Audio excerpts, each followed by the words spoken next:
Welcome everyone. Michael Jacob at twitch.tv/darkest_mage. This is Blue-Black Terror, a deck I've been working on since Modern Horizons 3 came out. It has a lot of new cards in it. Sneaky Snacker is a big one. Whenever you draw your third card in a turn, return it from your graveyard to the battlefield tapped. You put it in the graveyard with cards like Modern Age, or you mill it with Thought Scour, Brainstorm combo, and it's really good at attacking and blocking, and most importantly, the initiative and Monarch mechanics in Pauper. Normally control decks have a big problem with that, but 2/1 flyers are really good at taking it and keeping it by blocking, and you can easily put it back into play with all your card draw. And of course, the namesake of the deck, Tolarian Terror. Ward 2 is basically hexproof. Unexpected Fangs to make it into a lifelinking unstoppable creature that can bring you back from the abyss. Lots of 1-for-1 sideboard cards. Mono red's a problem, so for Hydroblast, more Unexpected Fangs. Trying out Last Rites, trying out some Thorns of the Back Rows. I'm not sure in Arms of Hadar versus Suffocating Fumes. I don't actually know which one's better. And 18 lands. I haven't know whether Ash Barrens or Foreboding Landscape is better. This is a Modern Horizons 3 card, trying it out. And yeah, let's get into the gameplay and see how this ends up playing out.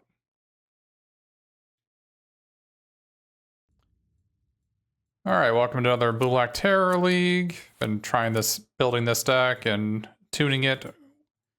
Been enjoying the last month or so I spent on it. Unfortunately, we haven't been doing too well in events. We've been just going 6-3 or 7-2 and just missing. And I keep on losing to mono red, so we put some more Hydroblast in the sideboard. This seems like an okay matchup, though. It's actually too bad they didn't play an Arbor Elf turn 1, because I would have been able to kill it. But yeah, this is a new Terror deck that I, like, nobody really plays this deck, which I think is really weird in Pauper. I know lizards are the new hot thing. Oh, they do have land destruction in their deck. Okay.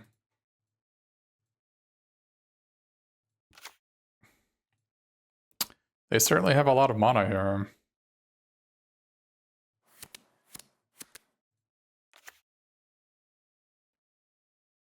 I did take out the Boomerang for cast down. If this is a Boomerang, I win right here.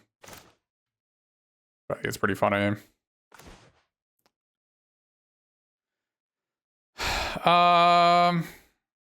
probably want all of our removal, so probably want to.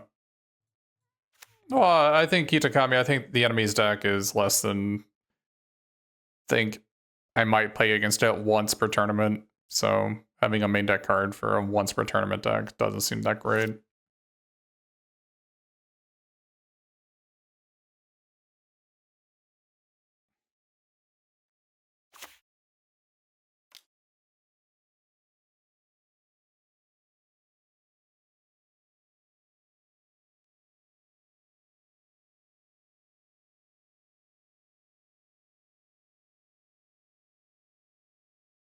Acid Moss, I'd rather keep my guy, so let's counterspell that.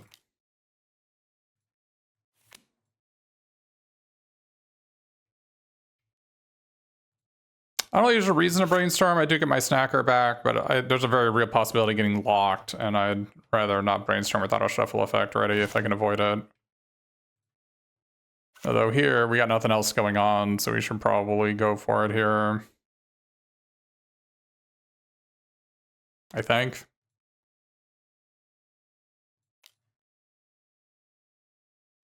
Yeah, okay.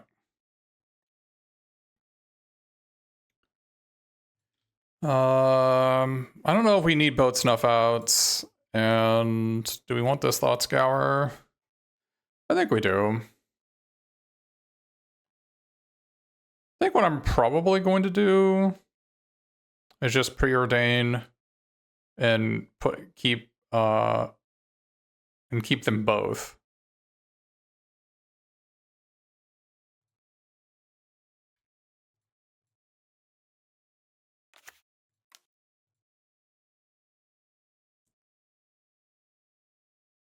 So I was thinking of keeping them both, but actually, now that I think about it, I probably need to get another black source, right?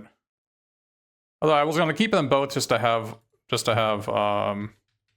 another spell in the graveyard, actually, but whatever.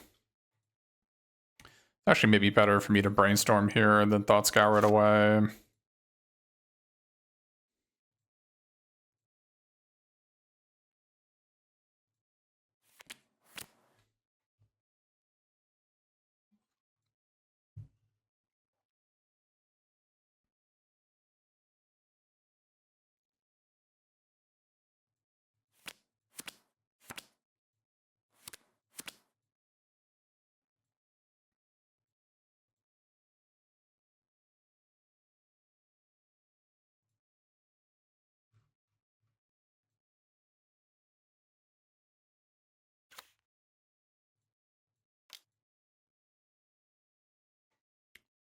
Okay.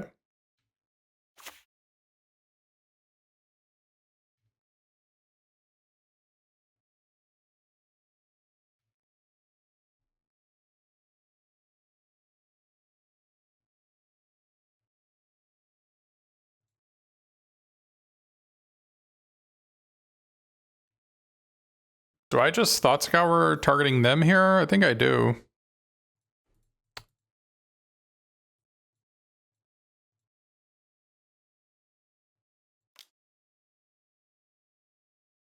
Because there's a Snuff Out on top of my deck that I actually wanted.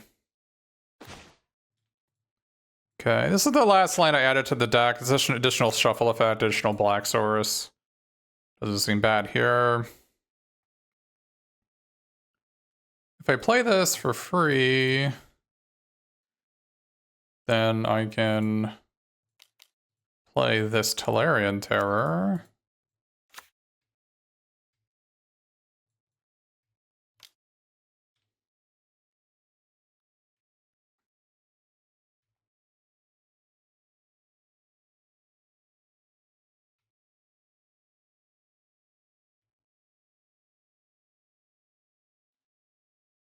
And I guess we find the swamp.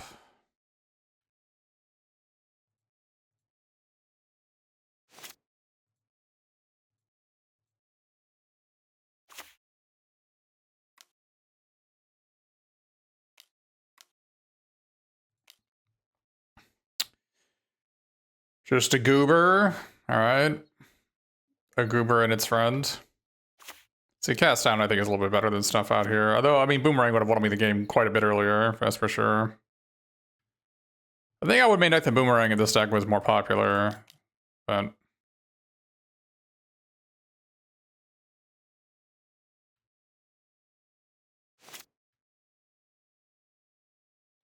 Oh, what is this?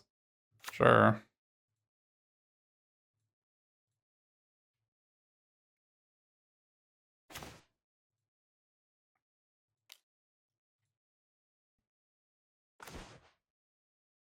Hmm.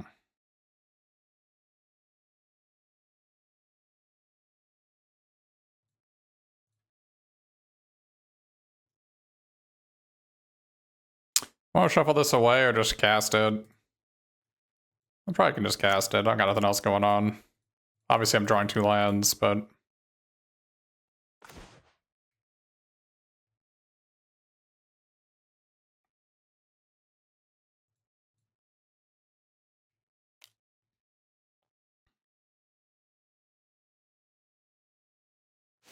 Attacking doesn't seem much of a point because they get to get the initiative back. How you doing, Beaker? Mm-hmm. The Chrysalis.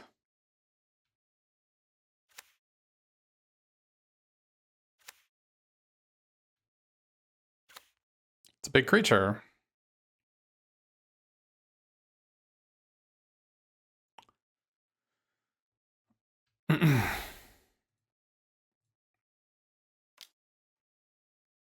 Here we can just snuff out this guy and then just block the 1/1.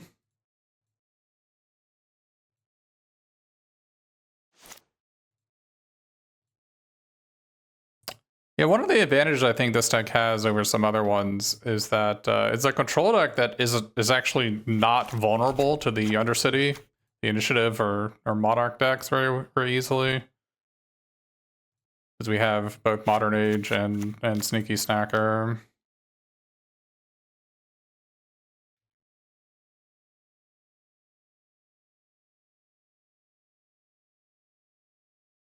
Reasonable. I got the Swamp in my hand, so we're fine.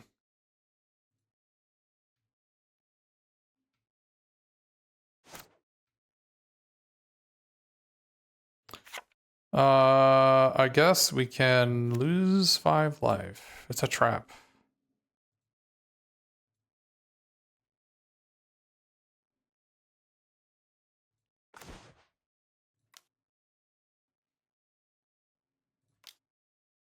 Deep analysis first. Modern Age.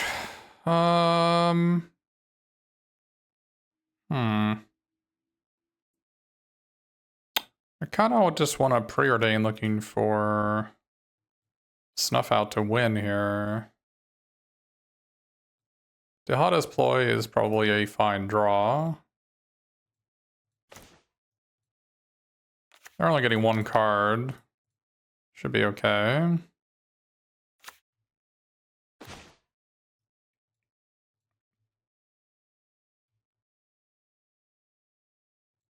We have 3 blockers. They have no cards in hand. We can get Archives into Throne if we just sit here, so.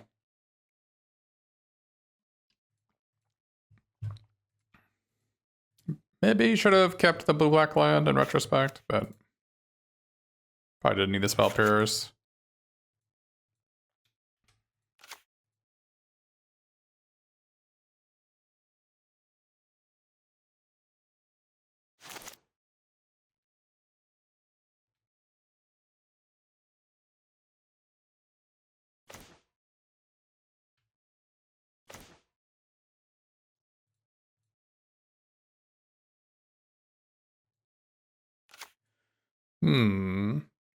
So if I attack with the Tolarian Terror, I can make this a 5/6. They'll just block with the token.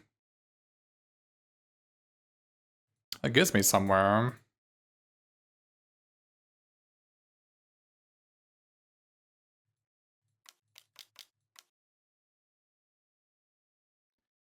I don't think there's really much of a reason for me to do anything, so.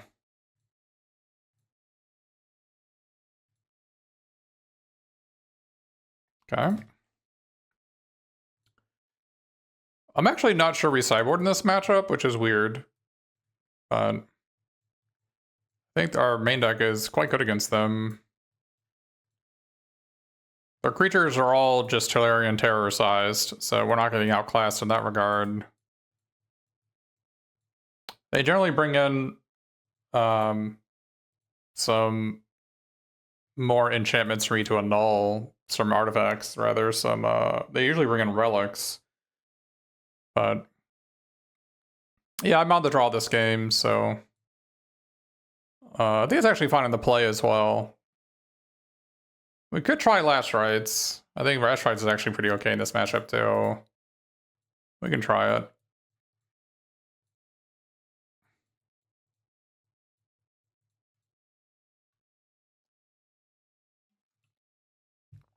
Yeah, it's just a card I always forget exists, but it's actually insanely powerful.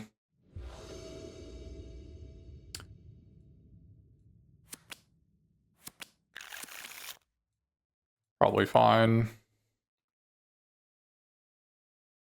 No piece of interaction, but we do have perhaps a Modern Age.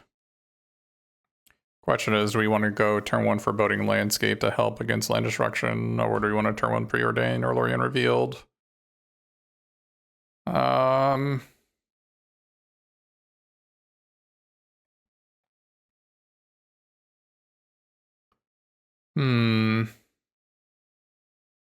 Yeah, they turn 2 Thermokarsis, it's not a big deal. Need to try to find Snuff Out. There we go. Question is, do we want Tolarian Terror? I think we probably do.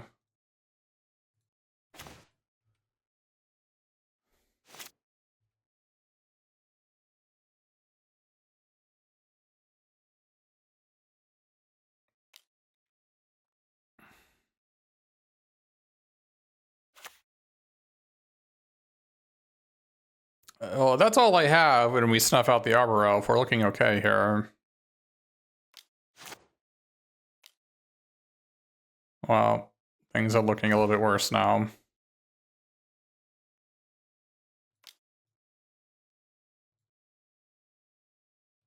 I think we probably still snuff one of these out.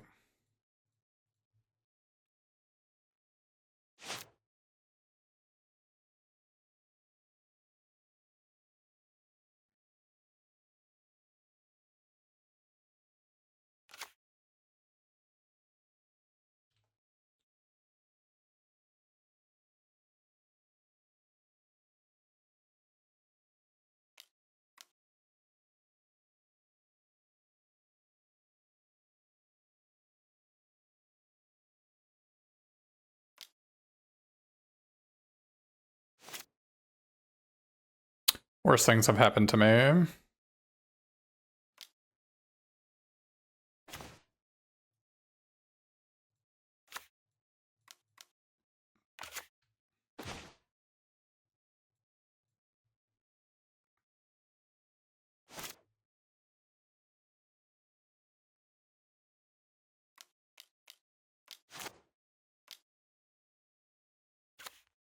Not a big deal, for now anyway.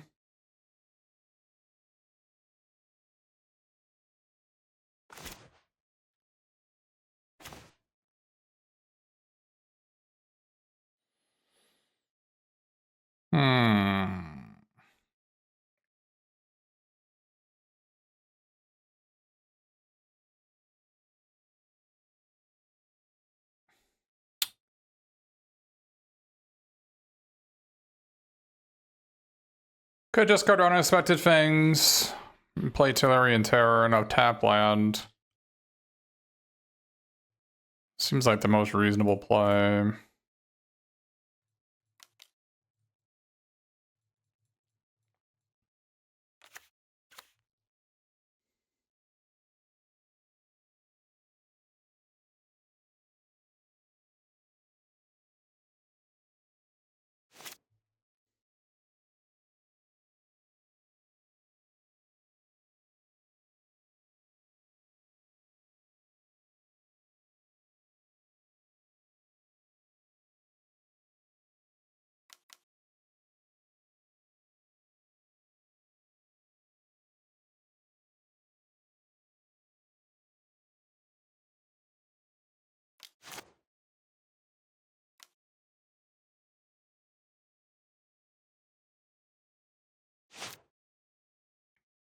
Not a big deal. Unless they have a Malevolent Rumble, then it's a big deal. Or another Chrysalis, that's another big deal. Looks like they have neither. Okay. Looking okay.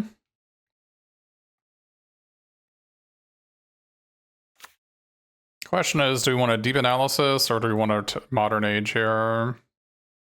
They want a deep analysis.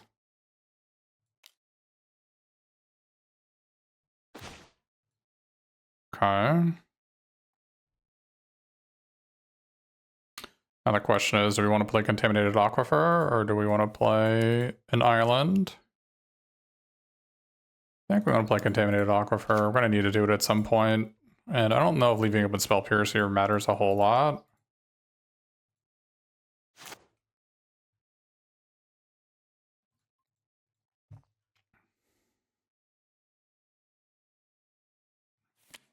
Like, we're going to need untap black mana. If we don't do it now, it's going to be 2 turns later at the minimum. They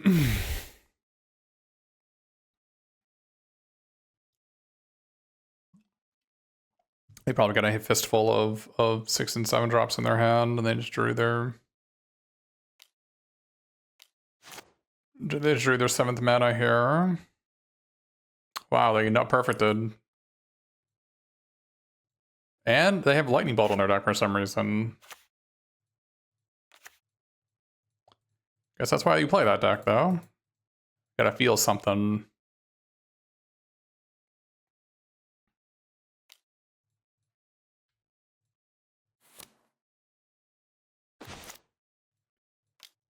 Alright, Brainstorm, what do you got for me?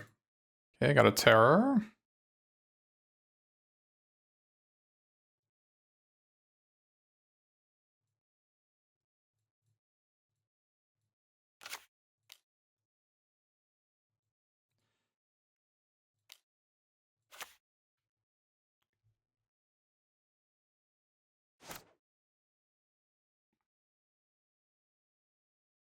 Can't believe I didn't have... Oh, because I did Deep Analysis, that's why.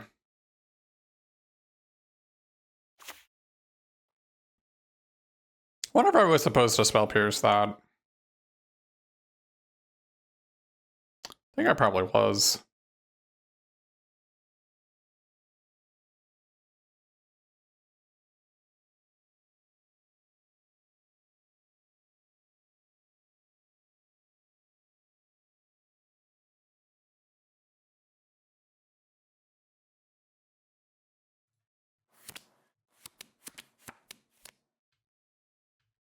Well, if we get all the land destruction, we haven't been able to play 2 spells in a turn. Because we have this Foreboding Landscape instead of a normal land. This is a weird no attack by them, honestly. I have no idea what's happening. But I'm not going to say no.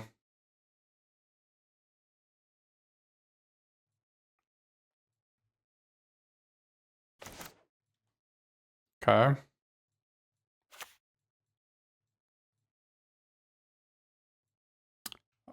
I guess I will sit here.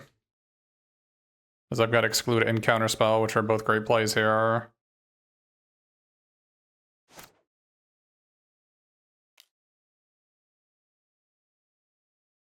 Okay, well, you're gonna have it now.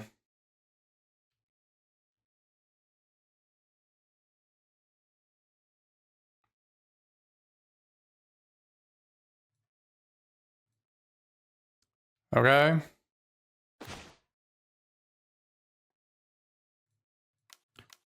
Guess we can Modern Age. Discarding Spell Pierce for basically anything, right?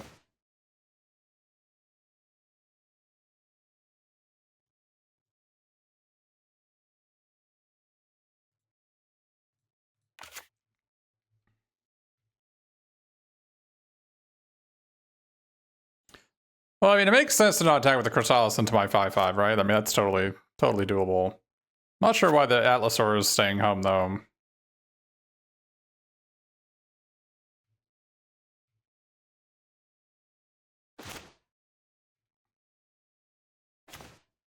Oh, finally we draw a Snacker.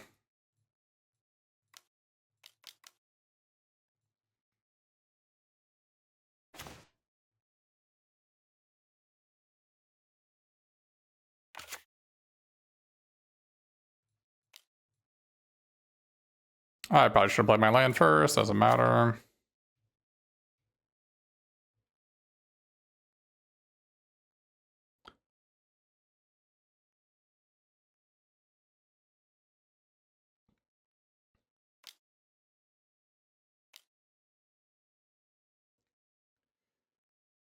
Oh, that's not good news. Oh, it was basically worst case scenario, really. Alright, fine, I'll counter it.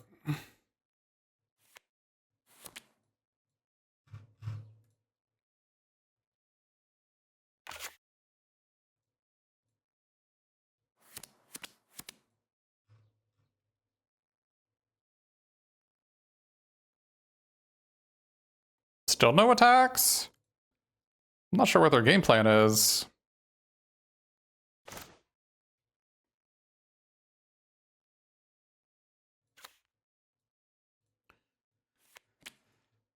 I got some blockers now, so we can Deep Analysis, because I don't think I'm too afraid of my life total dropping.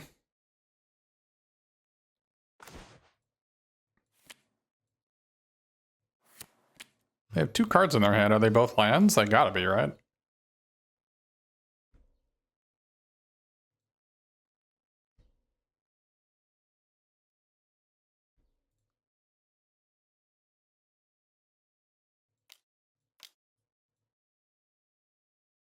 Looking for a Snuff Out here. Or a Cast Down, that'd be good. Fine, I'll discard a Snacker. I'll put a 2-1 into play. Maybe they have initiative cards in their hand, and they're afraid of me, like, retaking the initiative and winning like I did in the previous game. That would make some sense, because I've only played 1 Snuff Out so far. The Dihada's Ploy is quite important in the deck for situations like this, so I can still cast my Snuff Outs for 0 mana.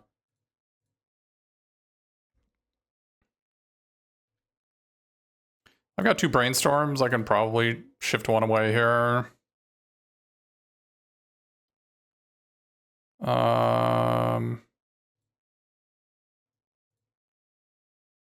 Shuffle these away.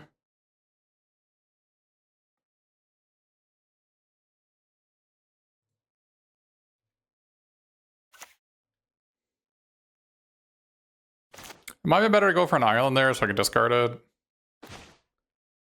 In retrospect, probably what I should have done. I don't really want to discard the swamp. Yeah, I should have gone for an island. Because I can go for the swamp with this one.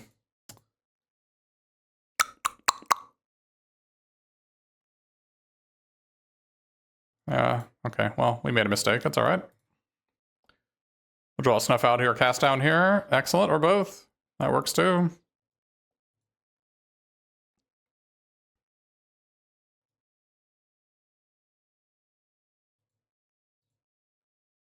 Let's go ahead and... Do I want to cast Snuff? I guess I cast Snuff Out on this guy. Maybe I want to cast Down instead. I guess I cast Down. I guess I could attack the colorless man, leave him double counterspell. I was thinking I was going to shuffle away the top 2 cards, which are Thought Scour and Sneaky Snacker.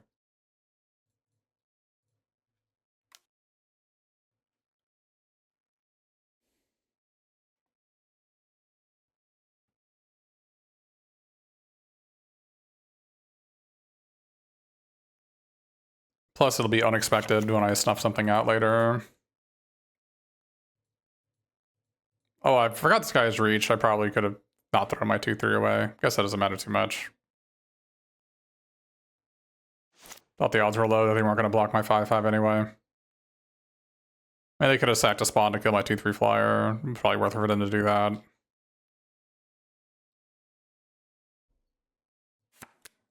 Probably could have played Tolarian Terror there as well. I'm kind of just been thrown off my game because our opponent is not doing the no attacks with when they were slightly ahead on board, they weren't attacking us, so it's just kind of weird. I just don't know what they could possibly have in their hand to justify doing nothing for so long.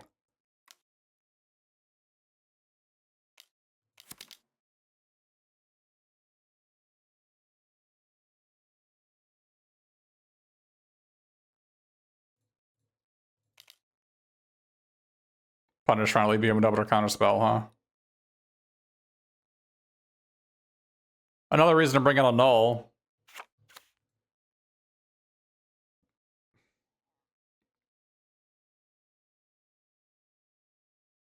Didn't think about that one. They have like, I think 8 wild growth stuff.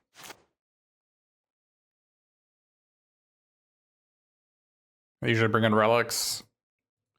Aren't gonna have what, 13, 14, maybe 15 targets?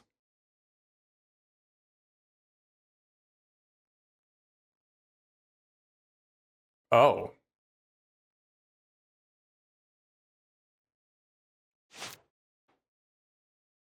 Where's that going? I guess we figured out we figured it out. We figured out what they had in their hand the whole time. Yeah, that's unexpected.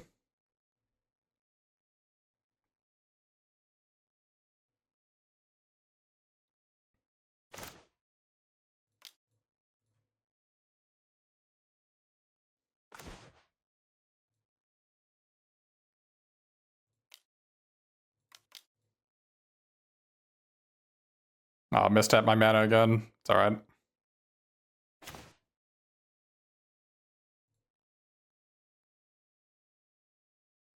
Yeah, I mean, the snackers are certainly annoying, and they are one of the reasons I won the previous game. But bolts and breath weapon killing your own fellows seems kind of problematic for that deck. And, you know, my snackers come back just from me casually, with the flick of a finger, they come right back into play.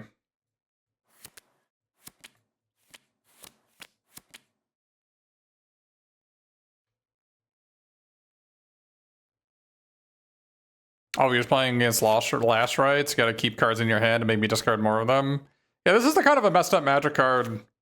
You know, people have always forgotten it existed, but it has been around a long time, and it's really, I think, quite underplayed for how insanely powerful it is. So it's 2 and a black, discard any number of cards. Your opponent, you look at their hand and make them discard a non-land card for each one you discard. So if I discard 2 cards, then I thought seize them twice, right? I discard 4 cards, I thought seize them 4 times. It doesn't seem that good until you realize that there aren't that many cards in Magic that allow you to straight up trade 1-for-1 resources with your opponent. Yeah, first of all, it's not an additional cost, so your opponent has to counterspell this, right? And there just aren't that many cards in Magic that allow you to, for only 3 mana, strip away your opponent's entire hand. At common, no less.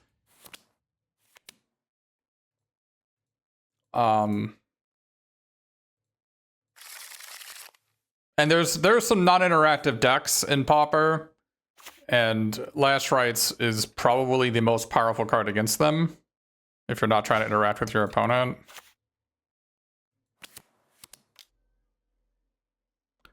The end of turn bolt. A classic tale. Are we getting 1/1'd? We are not.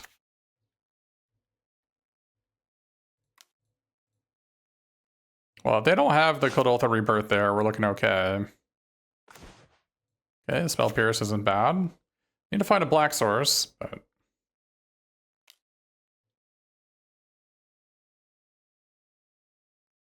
Yeah, X for X, yeah. And having 1 copy in your deck to go search for, so your opponent can't just sit behind and waiting for... I guess I'll counterspell this. This is worth a lot of damage. Because not only is it coming in to play deal 1, but the blood token and the attacking is going to be worth quite a lot. They might need the artifact for Kodoltha Rebirth as well. Or they need the artifact for that guy to get haste, right? So... Need to find a black source. We have 4 instants and sorceries in our graveyard, so a terror is playable here. Would be pretty good. I did add an 18th land in the deck, which was a black source, the blue-black fetch land. I'm not sure it's better than Ash Barrens. It's been, like, okay. It's probably better than Ash Barrens, but... Omni, I'm just doing this right now. I am but one person. I might do other decks at other points. Maybe even today I'll do another deck. But doing this right now. This deck sort of excites me. Feel like it's an unexplored archetype. I think Pauper in general is extremely unexplored. And if I draw a black source, I can discard this snacker. It'd be pretty sweet. I think this format is extremely unexplored.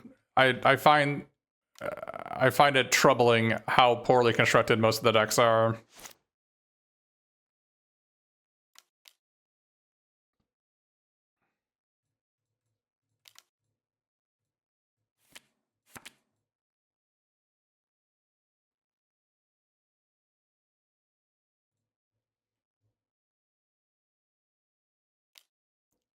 I think if we draw a black source or a terror, we're fine. Okay, drew a black source, we're probably fine now. I'm probably not getting a better tip than this. If they draw an artifact, I'll probably just snuff this out because I'm gonna take 4 damage anyway. I might as well just kill it.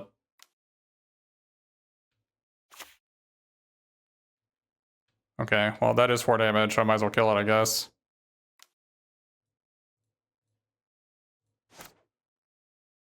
Not this turn, but it's gonna be 1 here, 2 next turn, and the 2 after, so it's 5 damage, so I'm actually gaining life by doing that.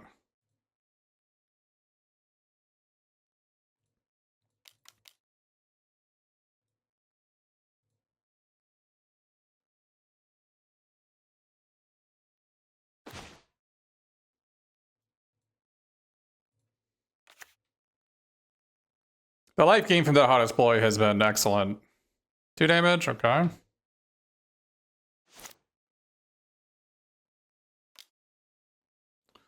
I mean, it's gonna be 1 damage plus a card, so I might as well counter it.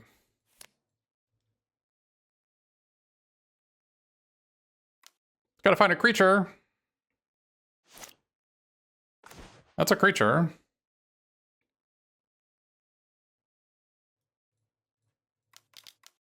Can we do better than that? Looks like the answer is no.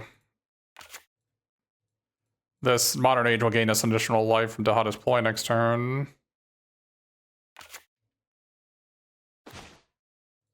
Oh, that'll give us another life next turn from the Dihada's Ploy. So as long as they don't come up with Fire Blast here, we might be okay.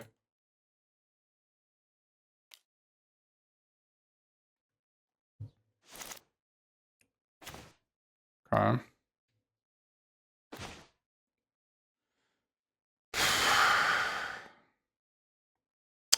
Doesn't seem that useful. Is it better than a land?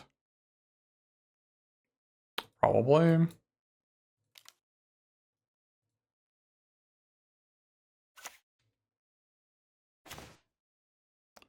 Oh, it's another life, I guess.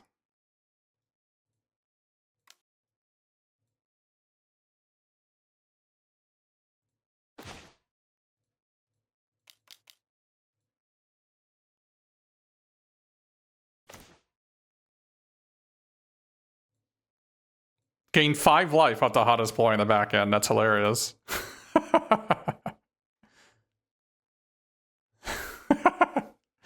It's quite a card. Yeah, the Hottest Ploy is nice. It's like it was an excellent addition to the deck. I guess it's actually better for me to not block because I can just think as menace next turn. I've got this guy coming in.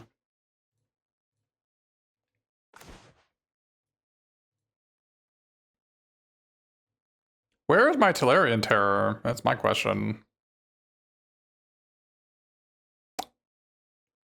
I'm probably not going to need Spell Pierce.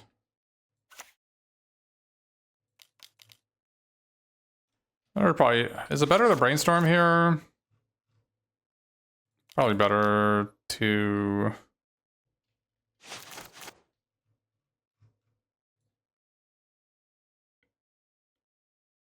This is probably better to Brainstorm here, looking for a Terror. Okay, well. At least we found Thought Scour. I've been enjoying the 2/3 Thought Scours I put in the deck. Okay. Where are you, Terror? Okay, well.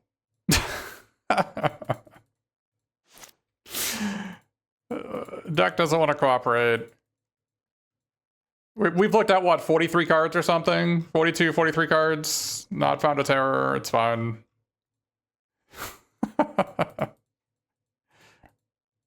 Yeah, Ploy with Modern Age is pretty gas.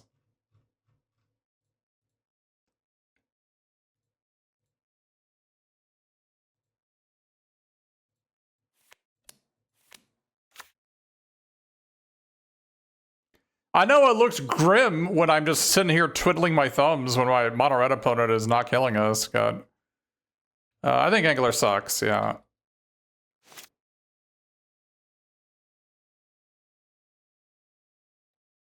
Black mana is hard to come by. I don't want to exile my graveyard.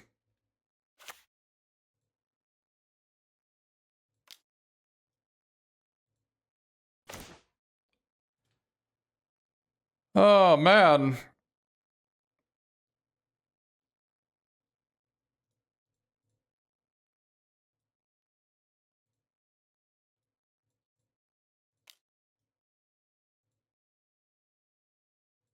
We're 4 terrors in our deck, man. Okay. All I gotta do is complain, I guess.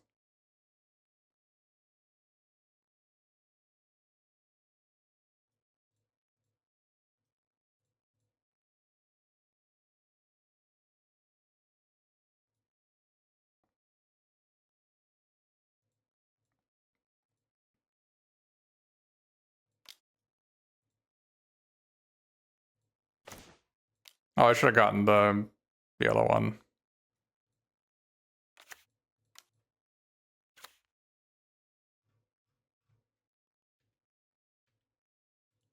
We can still get burned out, so we do need to kill them.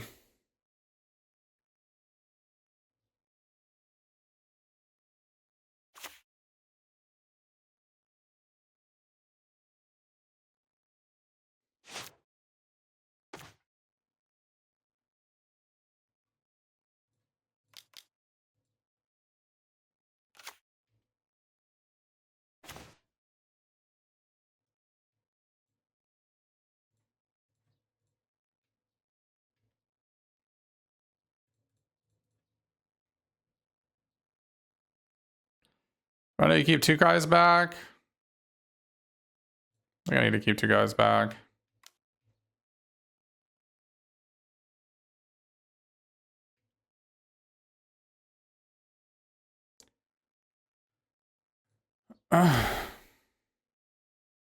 Yeah. Plus, Angler, you board it out in every matchup because everybody brings in relics and stuff. So.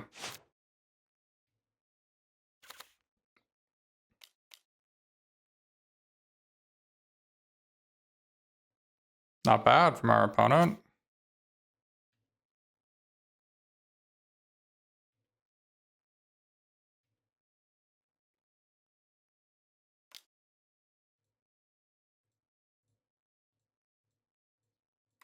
This would be lethal if we didn't leave back 2 blockers.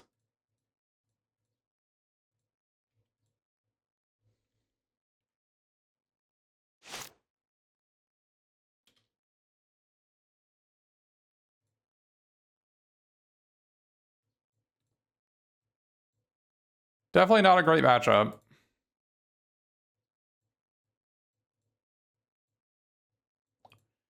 It's the matchup I keep on losing to in all the big events that I play on.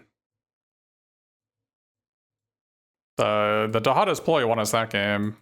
It was certainly a stroke of genius to include it in the deck.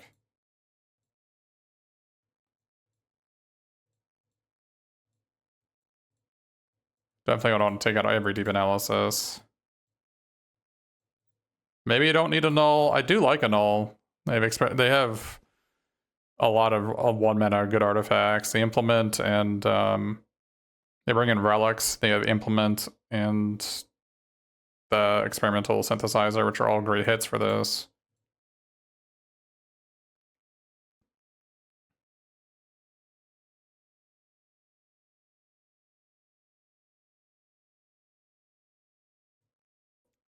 Don't know if we really have time for deep analysis on the draw.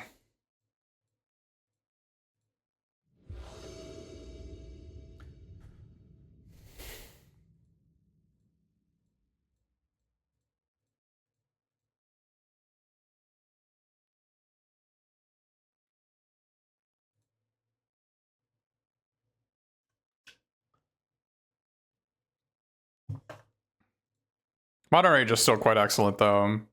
Blocks all their guys, so.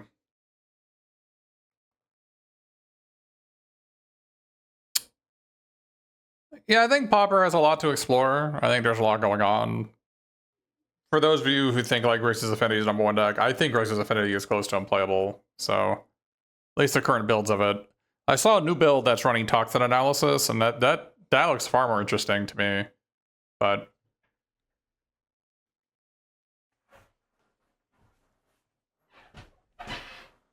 I think the current builds of Affinity, I'm not sure why you'd play Affinity over any other deck. I know it feels really good to draw 2 cards, but you know what's better than when drawing 2 cards winning, which I don't think Affinity does very frequently. It also is better than drawing 2 cards. Not getting annihilated by Gorilla Shaman from every hootenanny. Every hootenanny is just bringing in freaking 1 mana, destroy all your artifacts.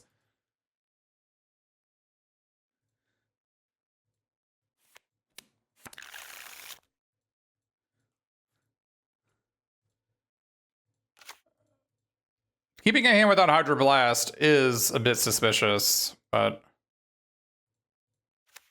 the question is, do we turn 1 Brainstorm here or not?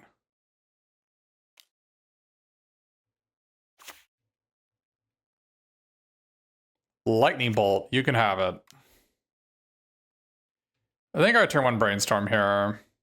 I just need to cycle it, which is a weird thing to do, I know, but...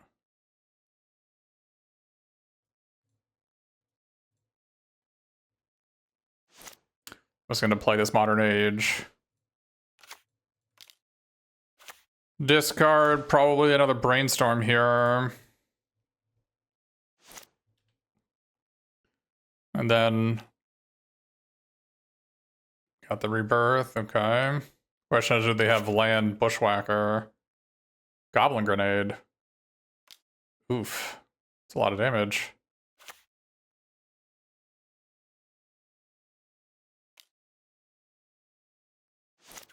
That's a lot of Rebirth.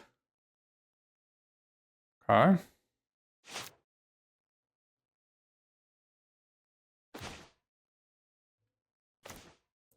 We found our swamp, which is not bad.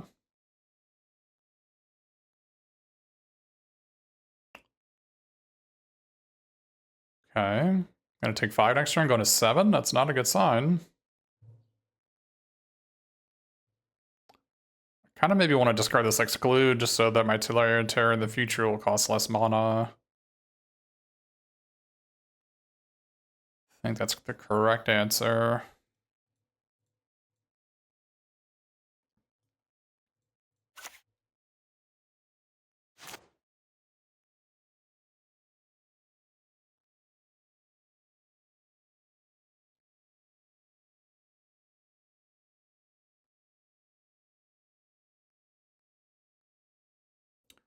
Bushwhacker is probably the best case scenario for us here.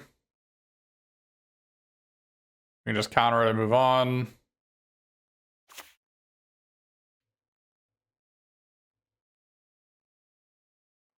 But if they don't do that, we're in trouble.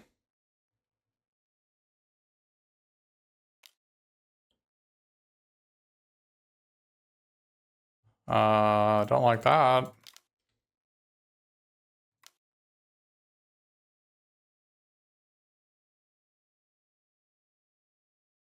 Okay.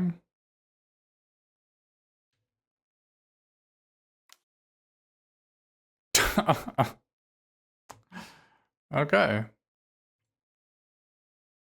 Well, that happened.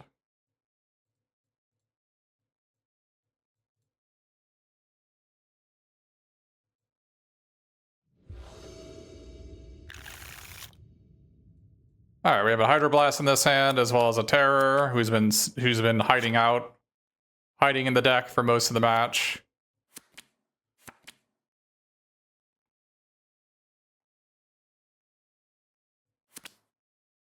I find that the enemy's deck is extremely weak if they ever mulligan.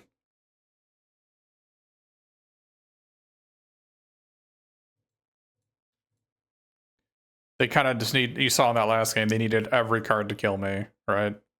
So the deck doesn't typically mulligan, or if they do mulligan, their hand must be truly atrocious. Okay, they did mulligan. I'm liking our chances. They mulligan against us.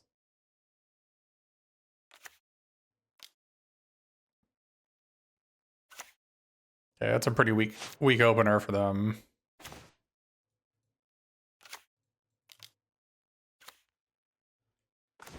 I'm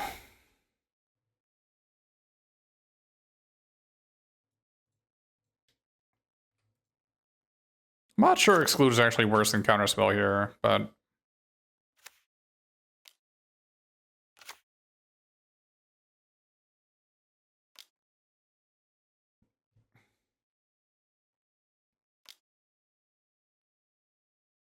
Main phase bolt, huh?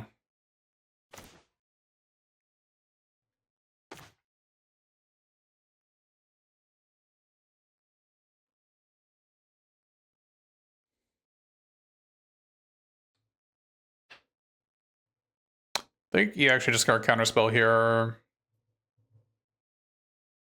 It's either Bolt or Counterspell I discard.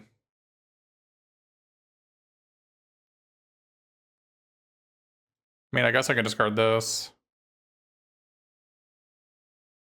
I kind of want to just have an instant sorcery in the graveyard to maybe my Terror come out in next turn. But odds are they're going to play something I want to counter anyway.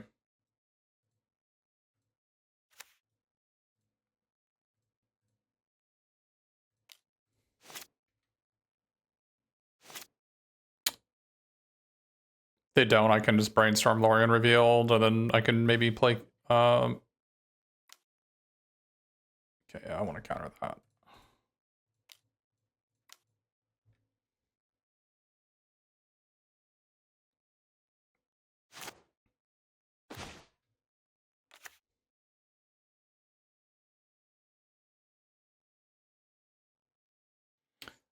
Is it game over if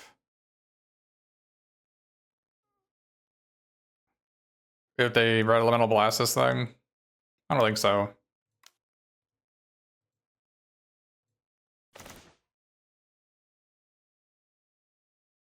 Yeehaw!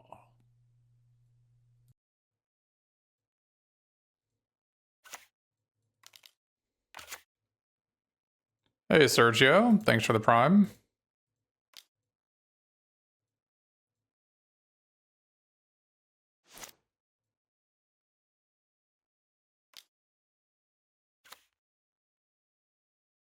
Relic is a day late, dollar short.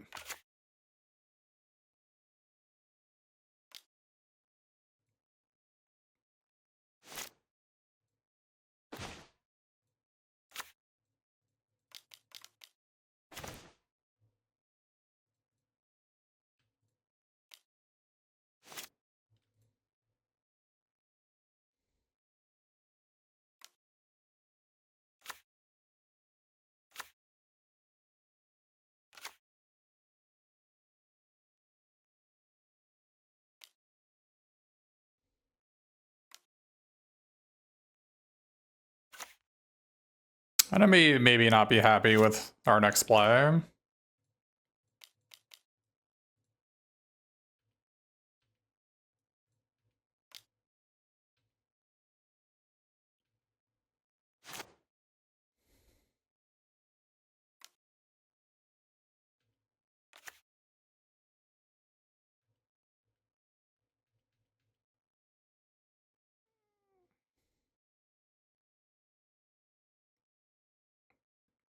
Excellent. That's a close matchup for sure. But I think if we win the die roll and we get game one, I think it's a little bit worse than a coin flip if we're on the play, and then we try to win either game two or game three. Because they'll mulligan to Oblivion or just have a weak draw one of those games. And I think our floor is much higher than their floor when it comes to like average draws. Which is sort of what attracts me to this deck so much, is that the floor is so high for it because you're a Brainstorm deck. So you kind of play out, you're a Brainstorm Modern Age deck, so you frequently play out the same, having access to so many cards.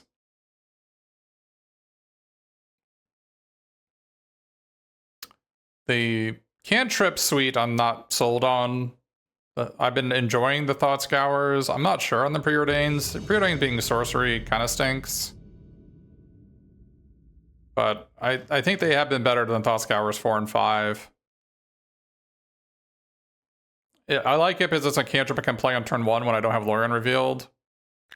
I can try to get my second land for Modern Age or find a Modern Age. Hand's a bit slow on the draw here. But they have a creature we can kill, which is nice.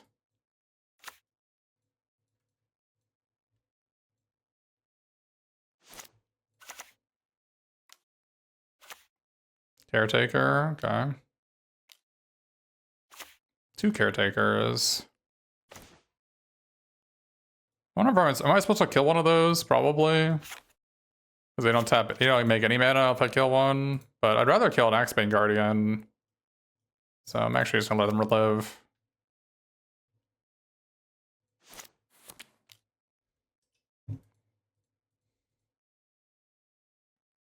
I don't think that matters.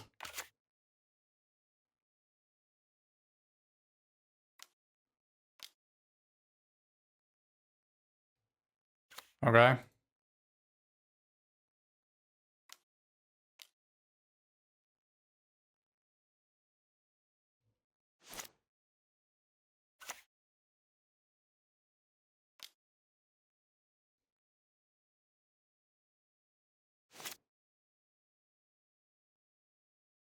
Okay.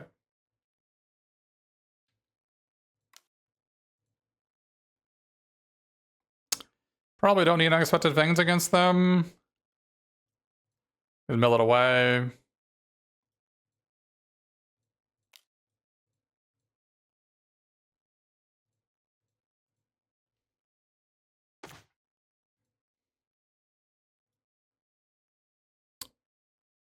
I could Snuff Out and play Terror here, but that doesn't seem useful.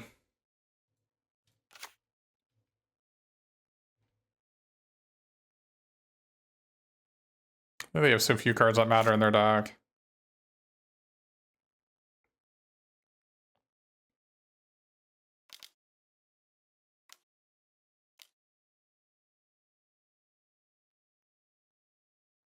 Does that even matter? I think I countered this because I have nothing else going on. I mean, how close are they just having 7 mana? They have 4... 5... They've got 5? I really don't even think this matters, but I've got to... my hand is plentiful, and I need to play a spell anyway. You think it's a non-card? You know they know they can get to 7 mana pretty easily?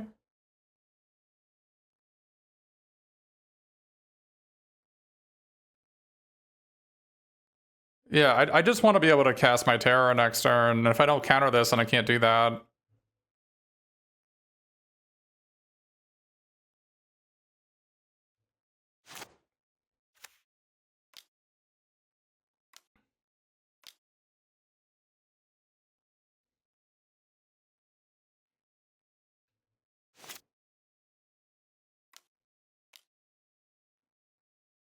Okay.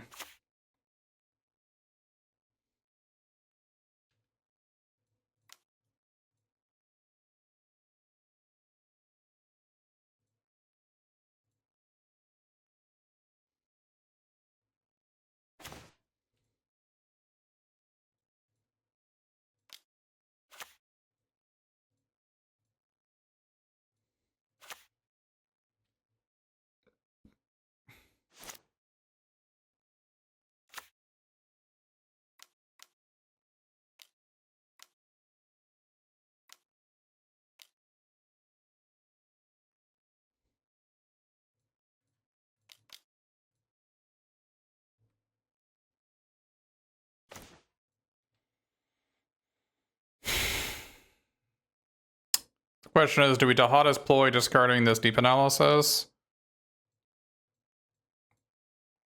Or do we just cast deep analysis here? We could Thought Scour first and see what we had.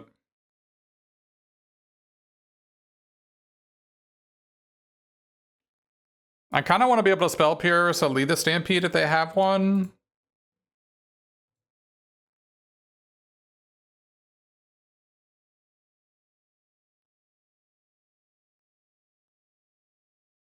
But this will allow me to have shields up the rest of the game if I cast this.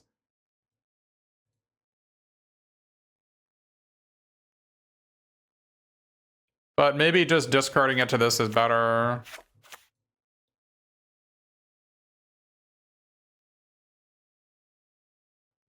If I draw an untapped land, it doesn't matter that I can play this now. I'm not killing them very fast is part of the problem. And I need to dig pretty deep looking for a kill spell anyway. Okay.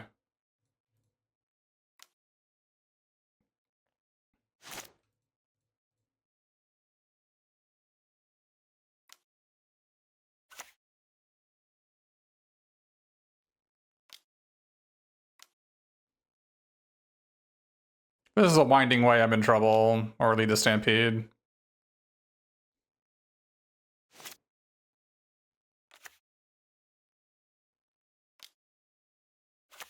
Okay, it's neither. They have nothing. Okay.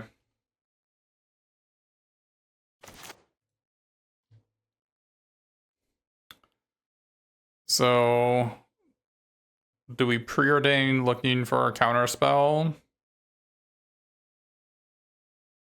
Or another terror? Or do we just flashback deep analysis?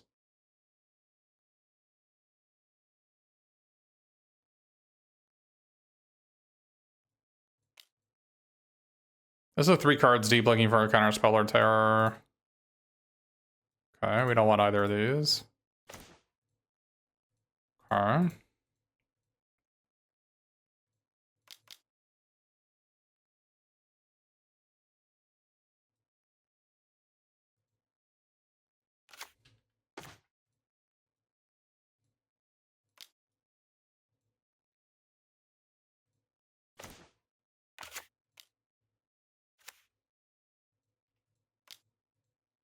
Oh, let's see if they hit a land next turn. Or they hit a draw 5.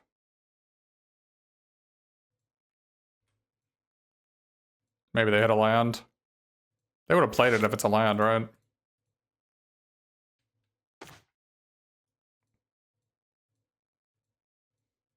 They have to block here.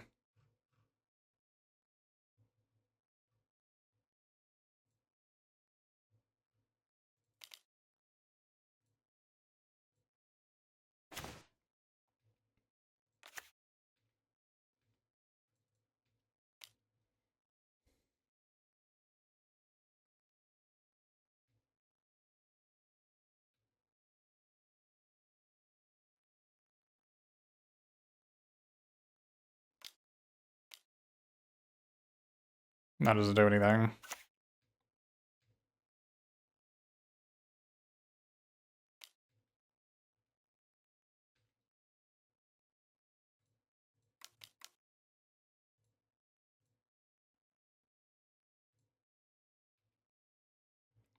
Dihada's Ploy from the graveyard.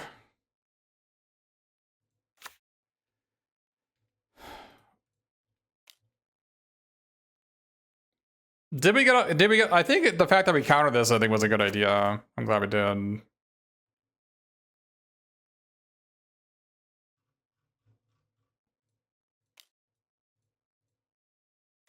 I'm actually not sure playing that was correct. They're dead on board, right?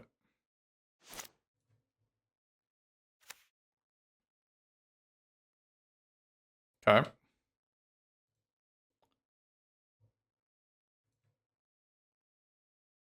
All right. I'm actually not sure how to play this matchup out. Definitely can take out 2 of those. Can take out at least one of those, maybe both. But I'm not sure where to go from here. Do I just want like random terminates? Do I want...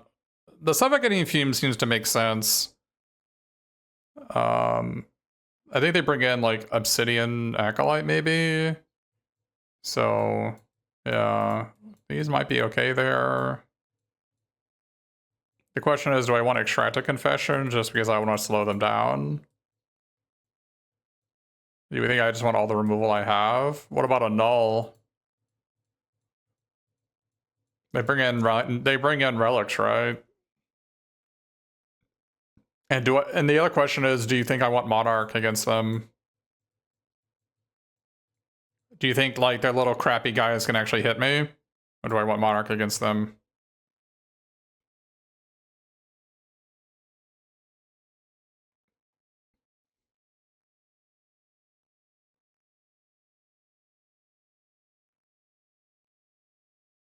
Well, the question is, it's Monarch versus Edict.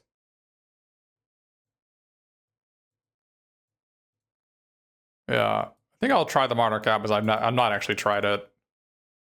I'm not sure I want Edict.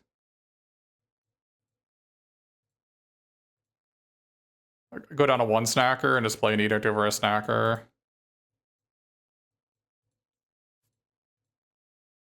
Oh, this is bad against the pro black card? That could be true. Play one Monarch and see how it goes. I'm not sure we need any snackers in the matchup, but I do like how it allows us to start hitting them in the air for 0 mana.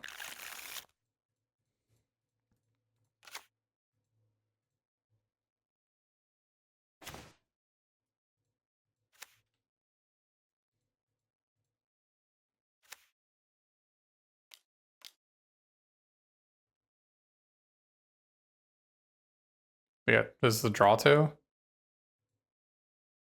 Tamio's safekeeping. Yeah, I mean, these cards get so much worse with they sideboard in all these spells, huh?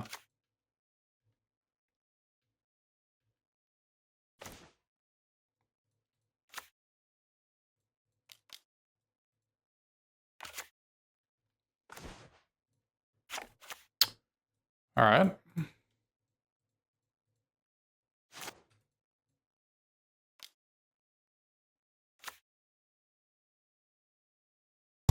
Suffocating Fumes would be good here.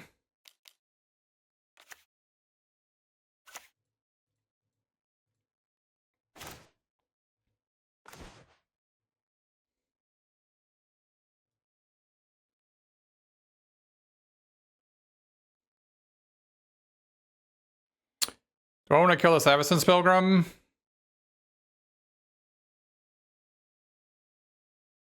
Probably.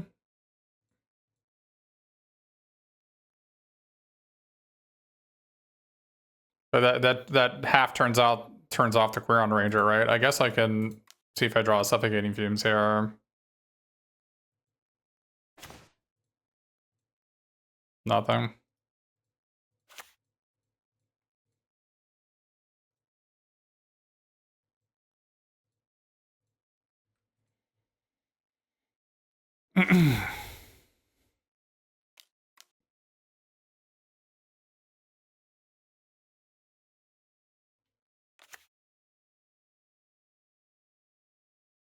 Didn't even know they played Wall of Roots.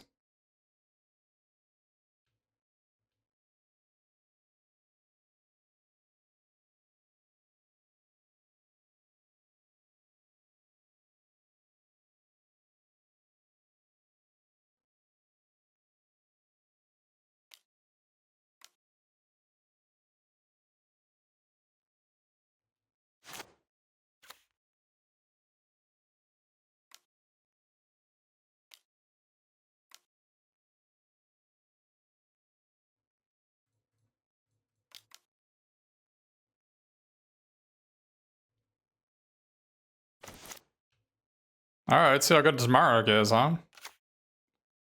I mean, we could flashback deep analysis and like do some other stuff, but let's just try it out.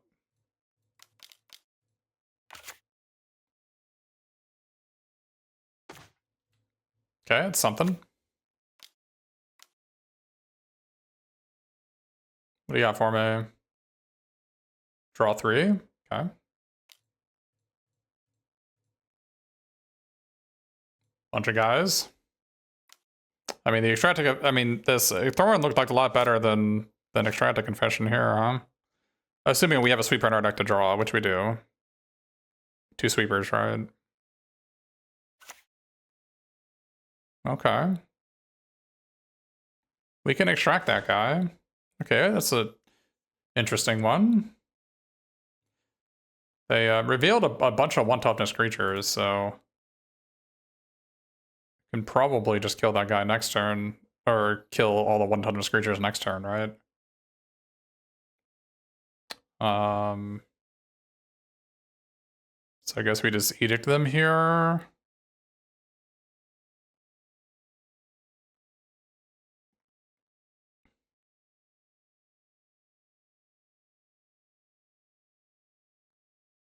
Question is, do we want a Modern Age or do we want to cast Thought Scour? I think we want to, or do we want a Deep Analysis? I think we actually want a Deep Analysis. I'm not sure. I'd like to draw a Counterspell.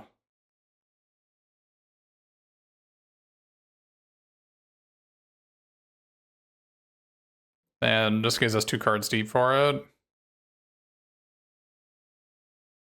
We could draw a Counterspell off of Monarch, but... Okay.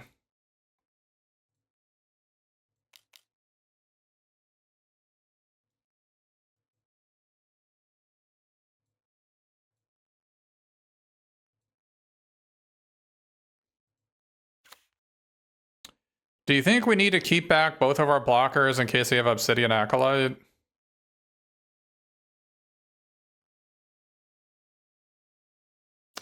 I guess if they have Obsidian Acolyte, it's like, it's 2 damage here.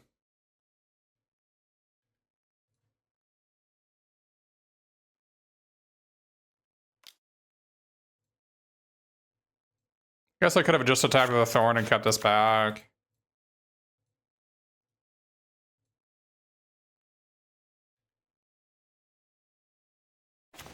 Okay, we got a Counterspell. Okay, I think we're looking good now.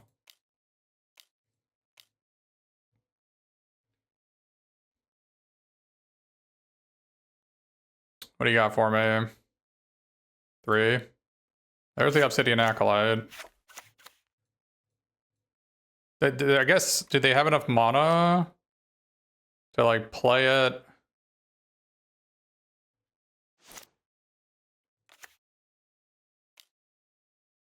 And activate it? I guess they do.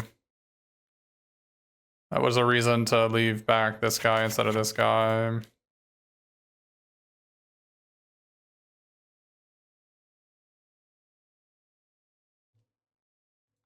The Decklist should be on the screen, friend.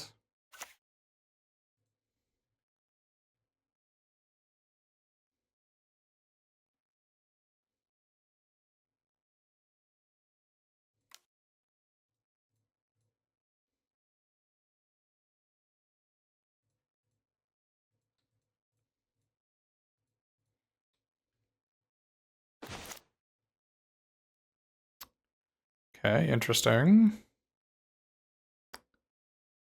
Still have Monarch.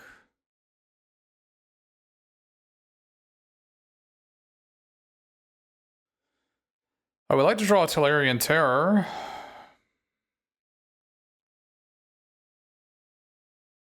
Do we want to play Modern Age? Try to get more pressure on the board? I don't hate it.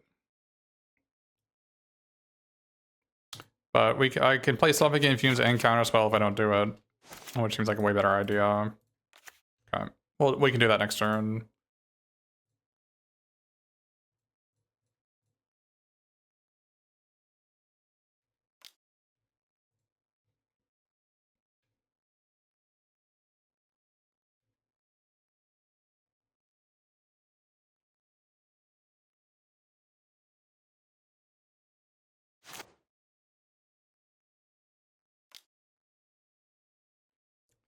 More fodder.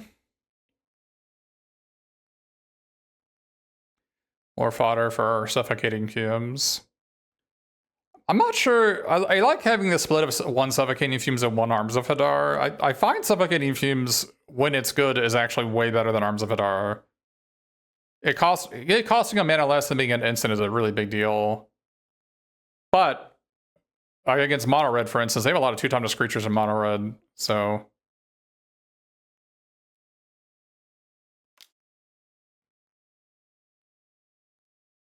I don't think they play Spider Silk Armor, right? So I don't think that's the thing we have to worry about. Or if they do, they wouldn't bring that in this matchup. Shield Wall Sentinel. I mean, this is basically a copy of their best card, right? So countering this is the same as countering their best card. So it's probably worth... I mean, the question is this better than countering just like a Lead the Stampede or a Winding Way? I think it is. And I'm kind of desperate to just like trade 1 for 1 when I have Monarch anyway.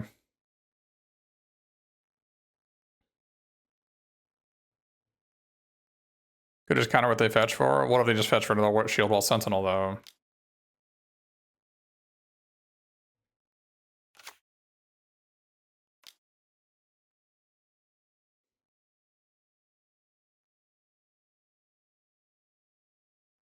Enemy has a lot of nonsense in play, that's for sure.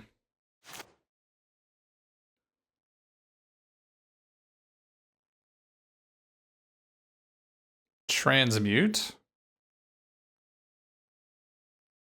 What are they going for? A draw 3? Freed from the real.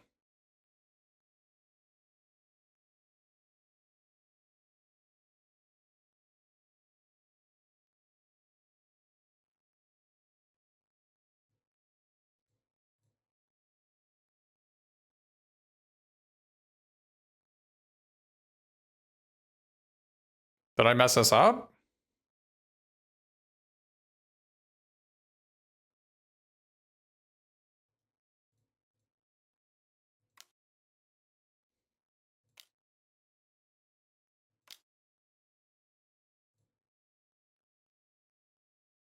Well, they get blue from this guy.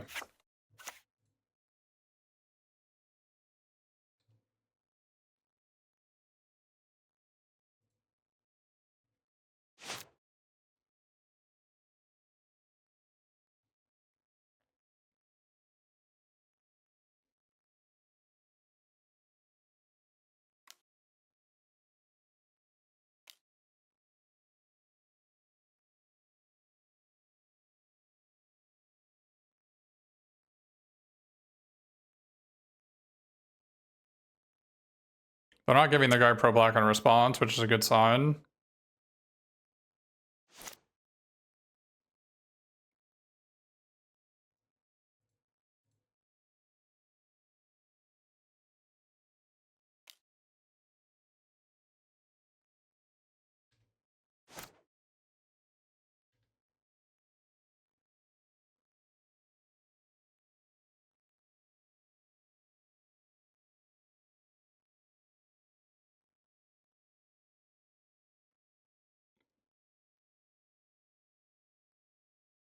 That is fine. Just spare a sentinel, okay.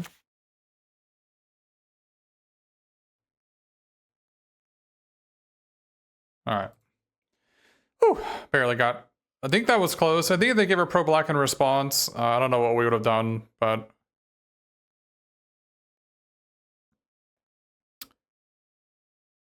Yeah, I'll keep on going. We're 3-0 with this. To the people who keep on asking me for the deck list in the chat, is it not on the screen for you? It's literally on the screen, friends.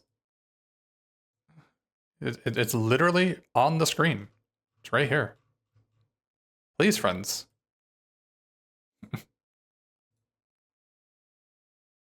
Please stop asking for the deck list.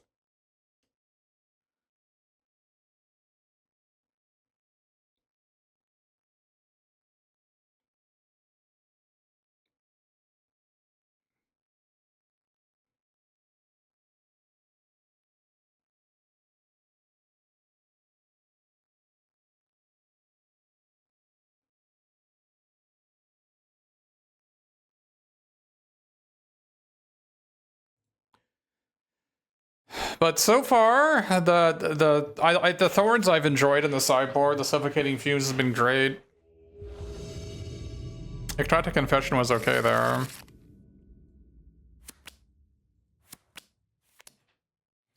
I keep on drawing the blue-black fetch land. I'm not sure if it's been good. Better than like a cantrip. I'm not... Like, it could just be a Preordain or a Thought Scour or something. I'm still not sold on it.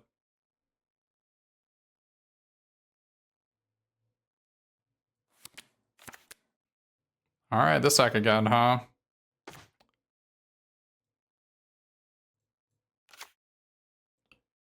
What are they playing for 2 mana that need a counterspell experimental synthesizer?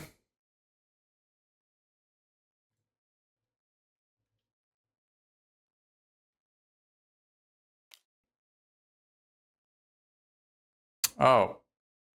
What?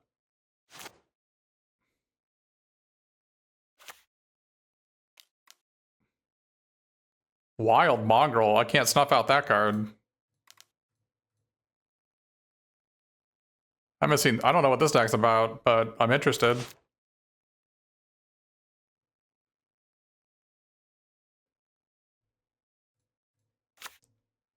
Gonna have to easy cast Deep Analysis next turn. Wild Mongrel's a blast from the past. That card is not. It's kind of messed up. Can't snuff that one out.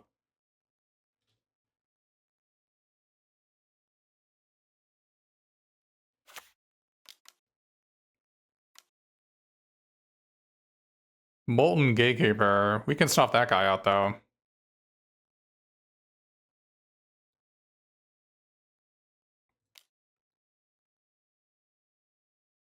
I don't know how big of a deal this is, but I'm going to tap out next turn.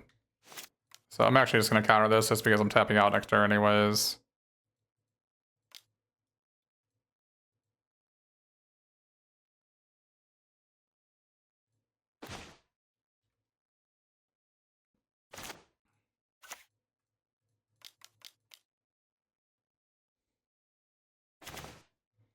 I'd rather save a Snuff Out for a Writhing Chrysalis if they have it.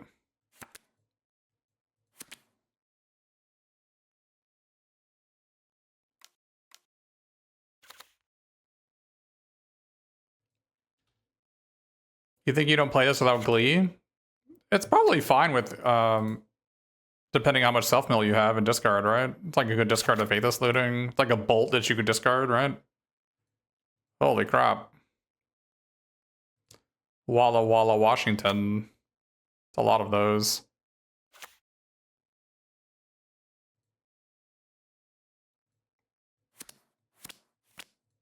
That guy can be a problem.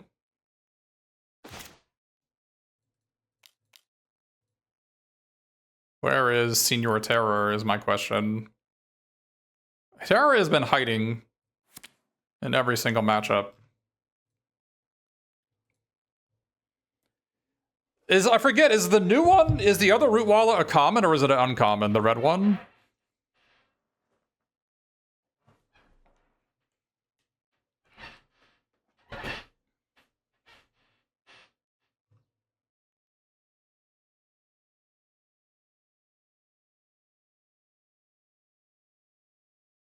Enemy disconnected here.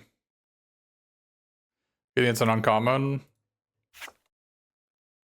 You guys don't remember, but back in the day, the tier 1 deck of the format was almost entirely commons. It was the wild, it was like Wild Mongrel, like Arrogant. There were like no rares in the deck. Because I know, if I recall correctly, the blue-green fetch land was maybe not existent for a significant portion of its life, right? The blue-green, what is the Avamaya Coast? Like, they decided they had like 10 islands, 10 forests for like cephalid coliseums.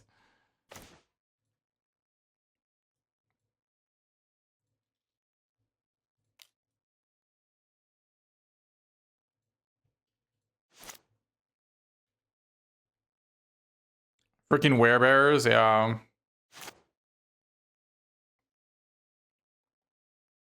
We need to find our Tolarian Terror to deal with these, Rudy.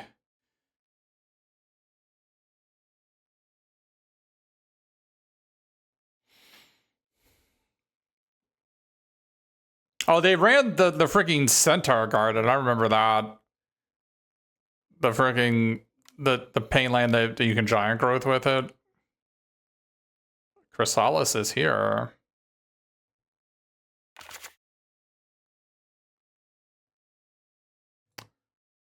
Question is, do we want to snuff this thing out and instead like Brainstorm Lórien Revealed? I'm kind of happy they did Molten Gatekeeper first. That would have been a lot of damage.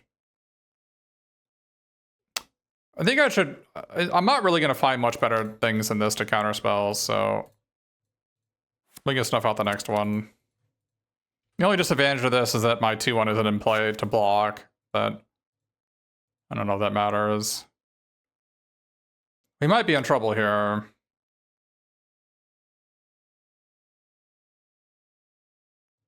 Okay, well that is not a sign of trouble, is it? I mean, do we just want to snuff that guy out? Probably. I can't just be taking 3 damage. It only cost me 1 life to kill it, right? So...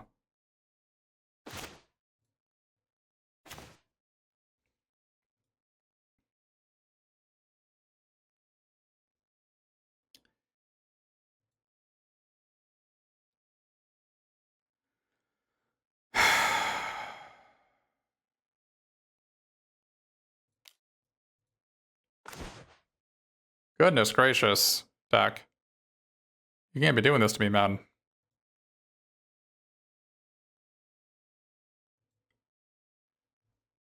Holy moly, Dak.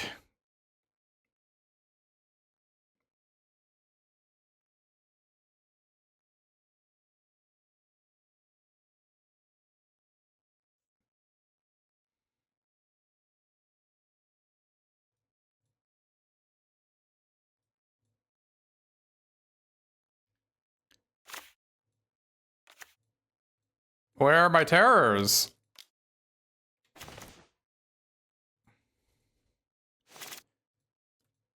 Where are my terrors? Hello?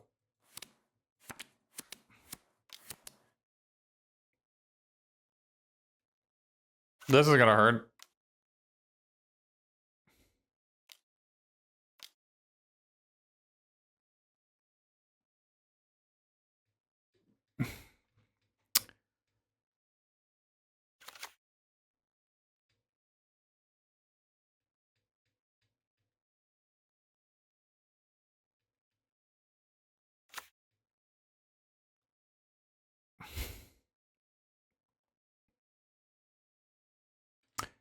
Terror, where are you?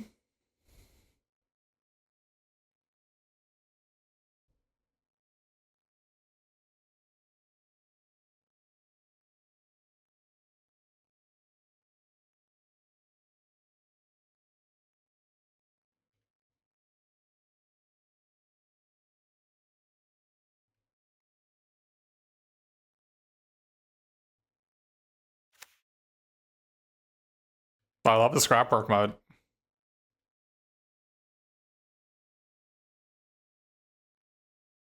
Are we pitching another Root Wallow? No, Bitter Reunion. Bitter Reunion's a terrifying card.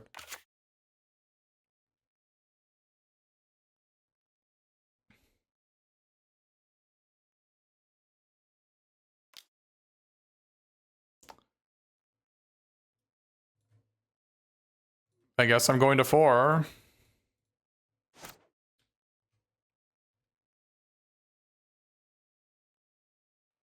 Maybe better to kill Chrysalis, actually. I may be overestimating my ability to deal with that 5/6 Chrysalis.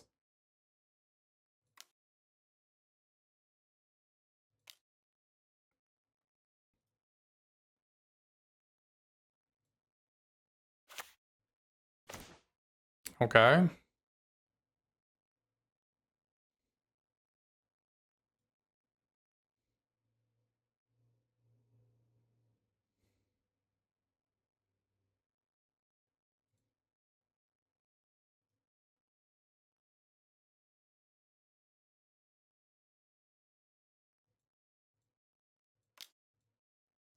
Yeah, I maybe should have taken that one.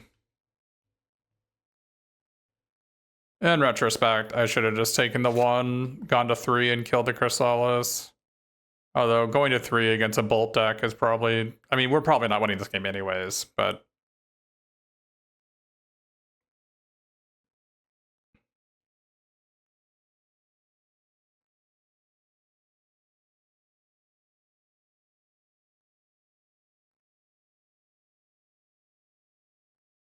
we were a little bit late in drawing our terror.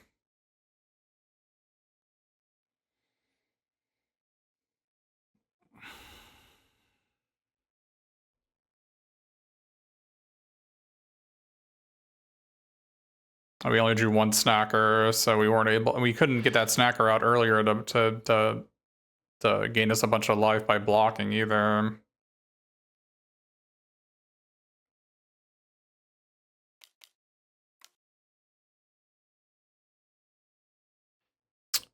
Probably need to spell pierce this.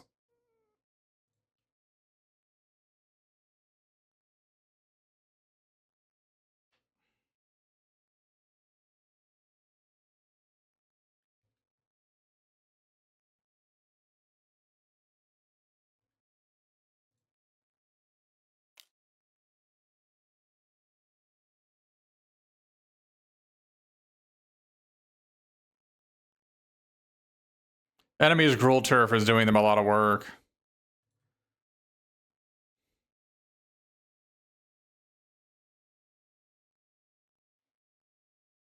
Ride the Chrysalis is certainly a breath of fresh air in this. What on earth? Holy moly.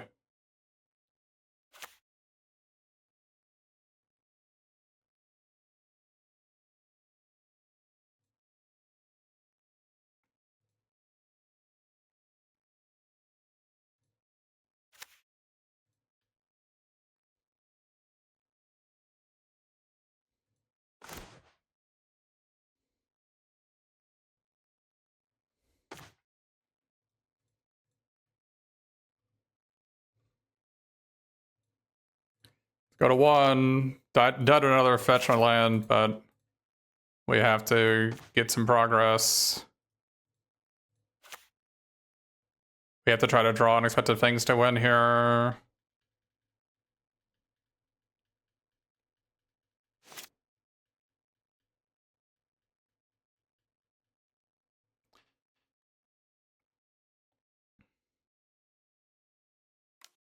They probably don't have too many of those deserts in their deck, right? Alright. Well, they get a snacker back, but it's tapped, so... They discarded a Mongrel, which is not a good sign, considering the Mongrel was lethal. Alright.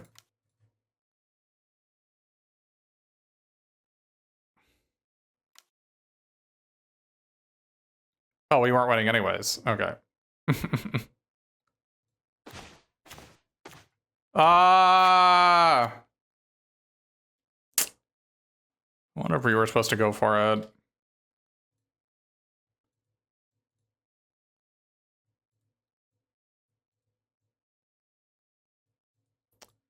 I wonder if we were supposed to go for it.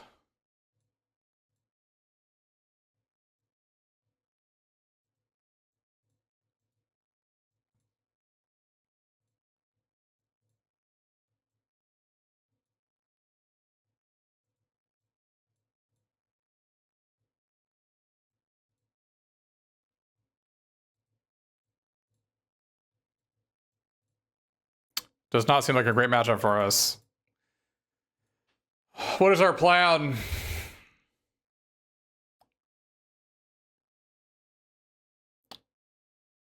Maybe we take some of this out.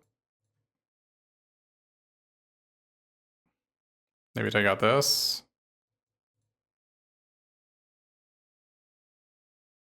Maybe take out these instead.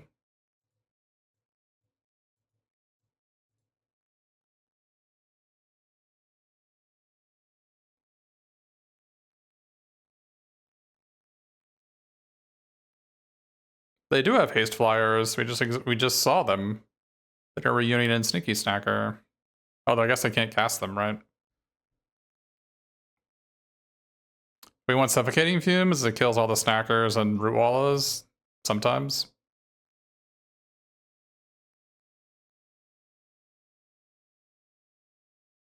You think I want Thorn of the Black Rose? You think Monarch's good against them? Against Hasty deck? I don't believe it.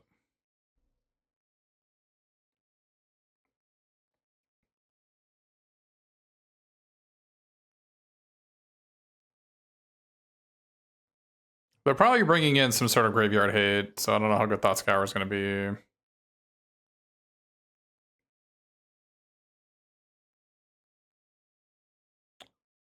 Wonder if we're supposed to take out Modern Age, because it can't block. I guess it blocks Snackers, never mind.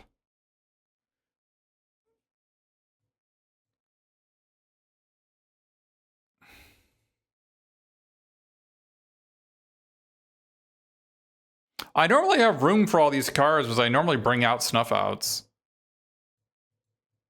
But is the black-red burn deck has all black creatures.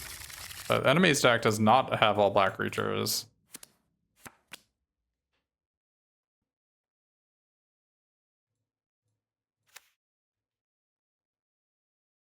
I'll go for a swamp or an island here.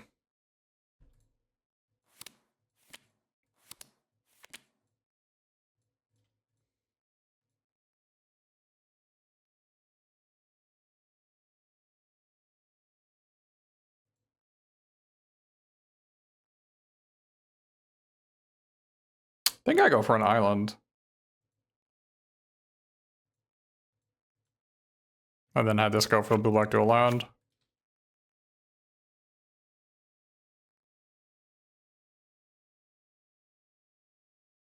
Maybe it's better for me to just go swamp, because then I can use a swamp to use this for a basic island next turn. Maybe that works. But then I just have a swamp lying around.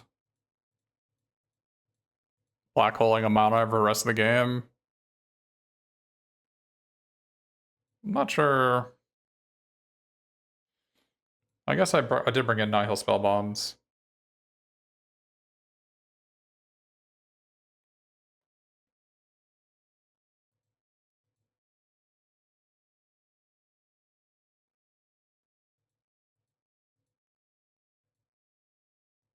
Maybe it's not that bad to have a basic swamp in play. That's why there's only one swamp in the deck. And you're like a counterspell deck that wants to run a bunch of cantrips and leave open counterspells. It's tough to have basic swamp in play, which is why it's weird the blue-red version of this deck has 3 mountains in it. Which is just like, I don't even know what's happening there.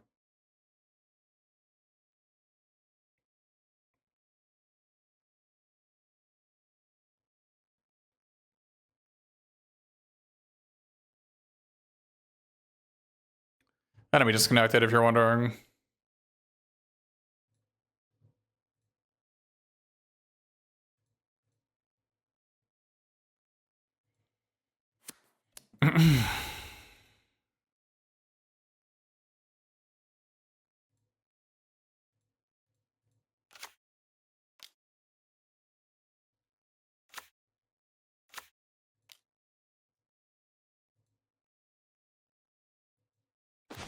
I have no opinion, T-Mouse.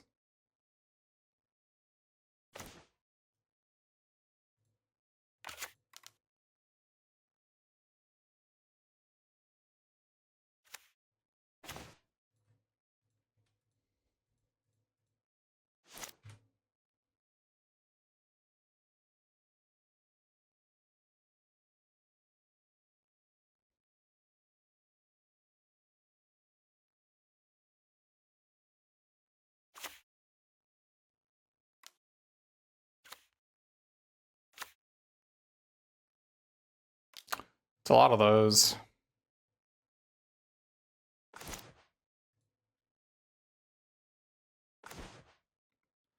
Where have you been all my life, buddy?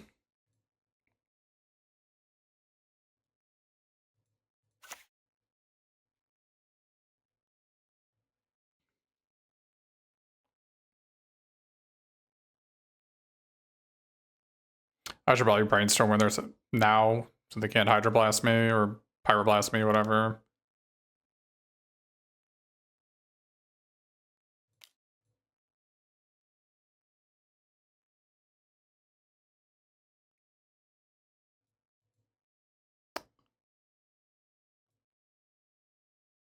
I definitely get rid of this island. The question is, do we get rid of the second island? Probably.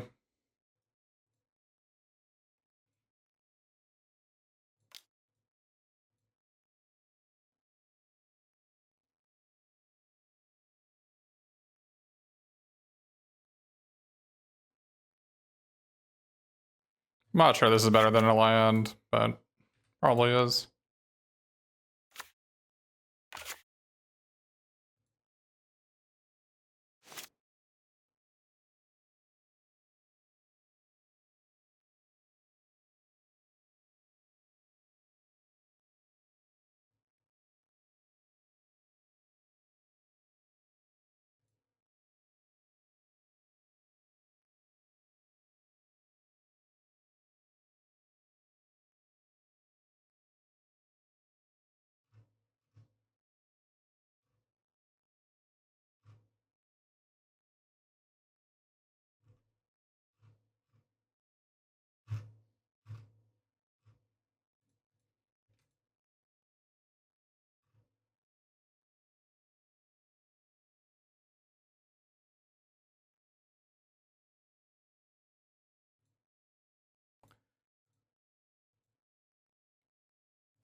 the old school deep analysis picture.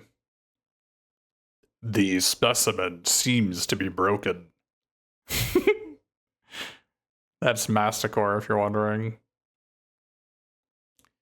You see, the joke is that to masticate is like, you know, I say masticate on stream all the time. I turn off the monitor, turn off the camera whenever I'm trying to eat. You don't want to see me masticate. Look how many jaws this guy's got.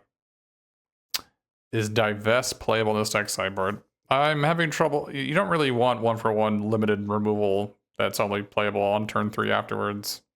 If you want something like that, I think Last Rites is much better, which is what I have.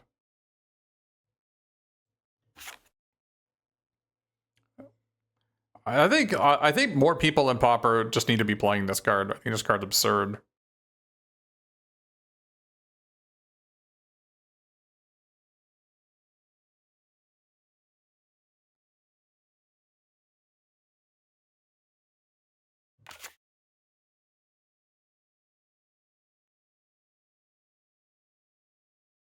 Everybody just loves using Deadly Disputes and stuff. Like, imagine if you had the ability to mind twist your opponent after you spin your wheels and Deadly Dispute for 4 turns. Imagine you could discard, you know, all the lands that you hate to draw. So there's one thing I've noticed on Pauper deck builders is how crazy they are about they just cut 2 lands from every deck. It's like they take a deck list and they're like, you know what? This has too many lands. And just cut them. And cut them for either 1-mana cantrips, or they cut them for cards that don't do anything.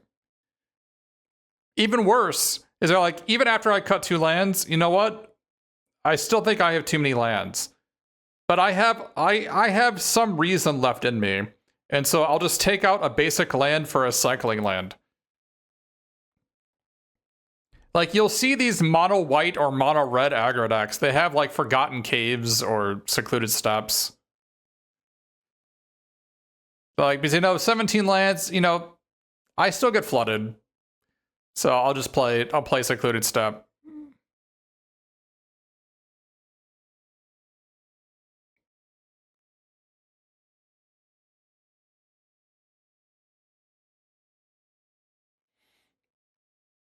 I do wish there were some basic lands that we could play, some basic islands that did anything, but unfortunately they don't exist. They're all uncommon or better.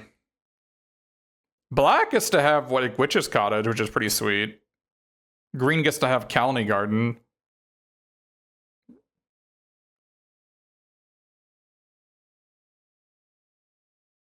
White also has, I think, there's like Idyllic Grange. I think it puts a counter on something. But I'm not sure that's better than Secluded Steppe. I've thought about playing Lily Sandbar in this deck, but you think you prefer blue not having Mystic Sanctuary available? Yeah, I think I agree that Mystic Sanctuary not being available is a good thing. Lórien Revealed would be put on top of your deck quite frequently, I think.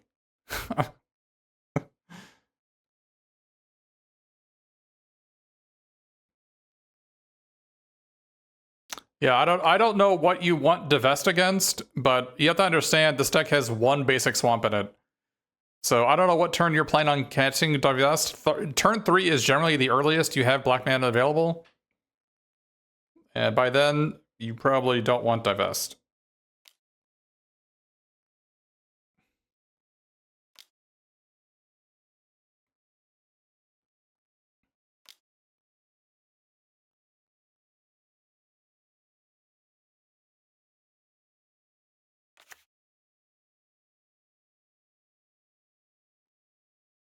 I kind of like our opponent's deck, though. It's like the black-red burn deck that has creatures instead of burn spells. Because Molten Gatekeeper is essentially just like, you know, it's a flashback lightning bolt, right? I don't hate it.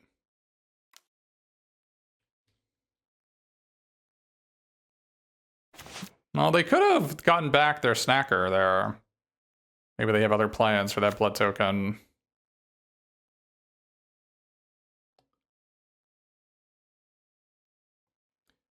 Me, though, I don't think I have any plans. I'm just going to cast Deep Analysis, I think.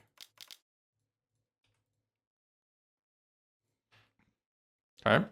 Now I've got plans.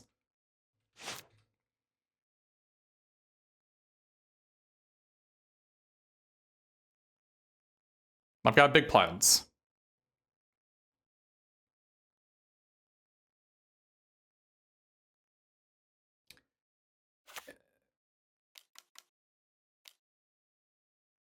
Chrysalis, reasonable.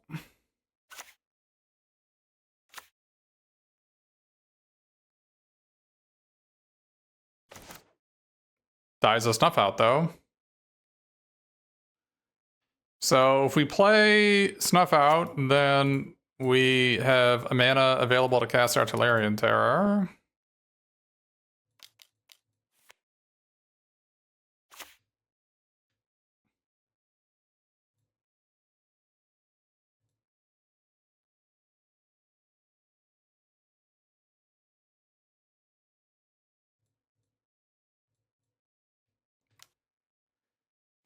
Do need to be careful. I have a Molten Gatekeeper in there. Probably should not have attacked with the one of the snackers, actually. The Molten Gatekeeper is kind of scary when I'm at 10 life.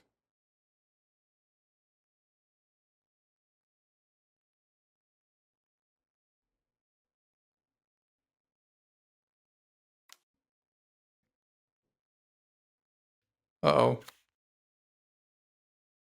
Yeah, I should not have attacked with one of the snackers, I think.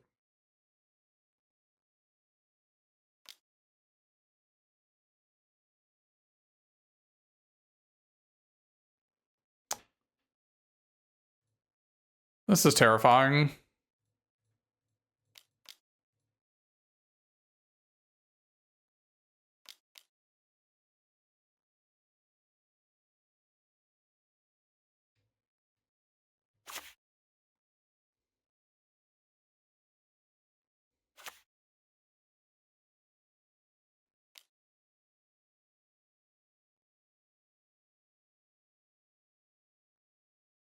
Faithless Looting is a pretty messed up magic card.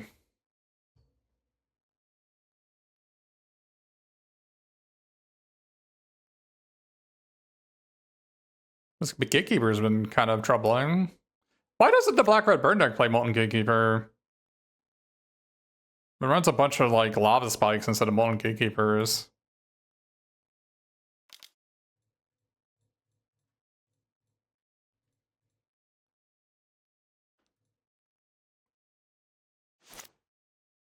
Yeah, I should not have attacked with one of these, but...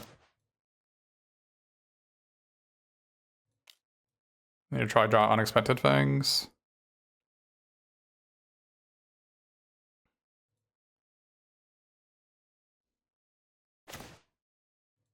Not Unexpected Fangs.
Yeah, Malevolent Rumble seems pretty insane. The Mill Sneaky Snacker, or Faithless Looting, or the Molten Gatekeepers.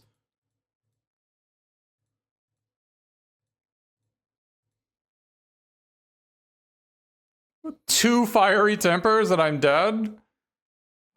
Okay. Well, it just seems like a you know, instead of the black-red burn deck, instead of a bunch of we would have gotten Unexpected Fangs next turn. Would have drawn Island for a turn, drawn Preordain, Preordain for Unexpected Fangs, drawn it and cast it. So that was our last turn of vulnerability. Yeah, but instead of like a bunch of lava spikes, you get to run Molten Gatekeeper and Root Wallow, right? Or not Root Wallow, well, Root Wallow as well. Root Wallow and Wild Mongrel. And Wild Mongrel's a pretty good card too. Even nowadays, Wild Mongrel's a pretty good card. I didn't see Malevolent Rumble. I can imagine it being in the deck, but I can... Seems like a really cool deck.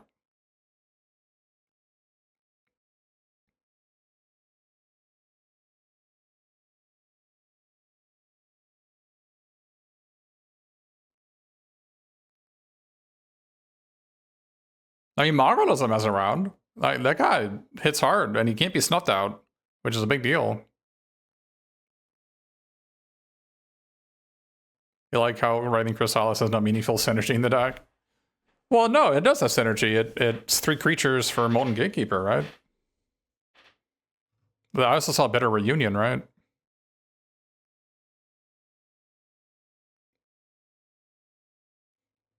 Like, Chrysalis makes some 1/1, some 0/1 spawns that you can sack to activate Bitter Reunion, too. I think Molten Gatekeeper was pretty insane for our opponent.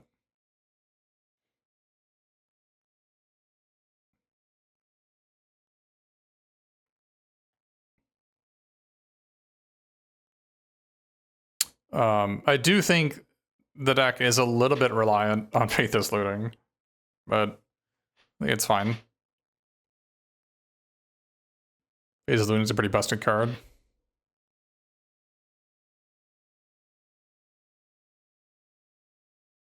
It's fine to build your deck around it.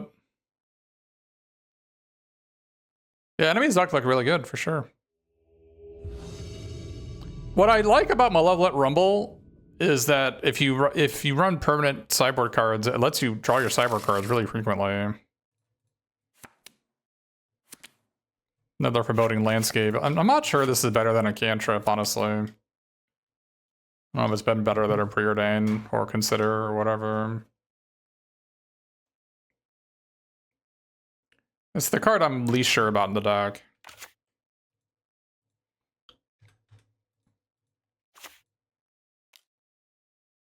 Okay, the big bag boogeyman of the format.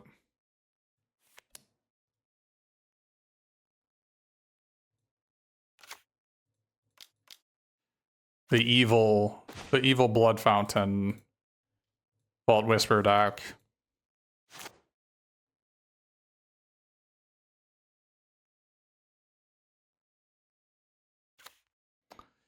There's one thing I saw from people that looked interesting were the versions of the enemy's deck that had Toxin Analysis in it. I think Toxin Analysis is a pretty good card. That was not a bad draw.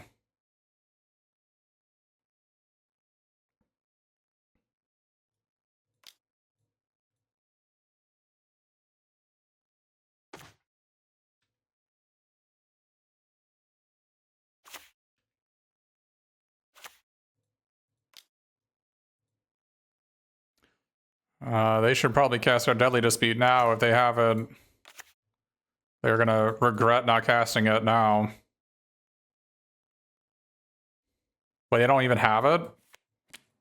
Okay. What did they keep?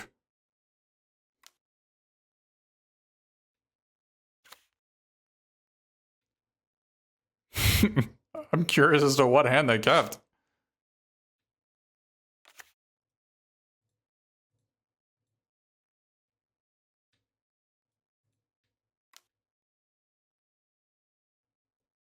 I could cast Deep Analysis here, but I think getting a 5/5 into play is a big deal, so.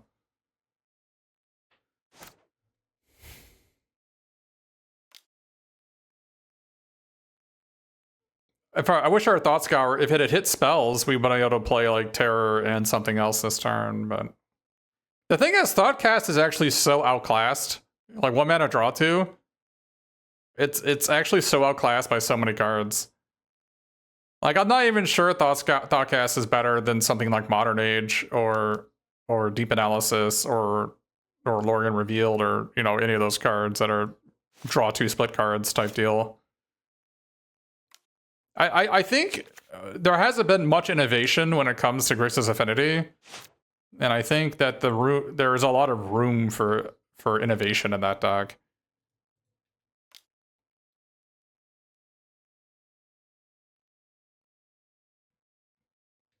Like we Toxin Analysis here. We were just talking about that. Oh, Reckoner's Bargain. Oh, thank you. Refurbish Familiar with the ninjas. That's not a bad idea either. The 1 blue ninjas, the enchantment ninja, or the ninja depowers. I think the enchantment ninja is better. Even though it's a 2/1, it doesn't always draw a card. Yeah, I think the biggest problem is that Premier Enforcer is not actually a good card.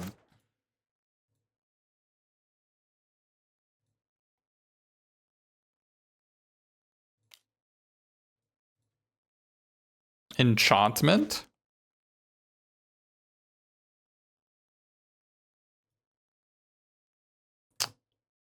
I guess we don't need this.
Blood Fountain is really impressive. That's for sure.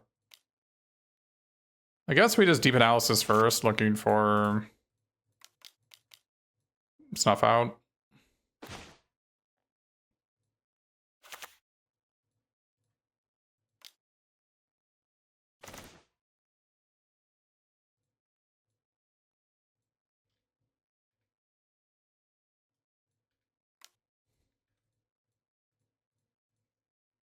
The double chump here, so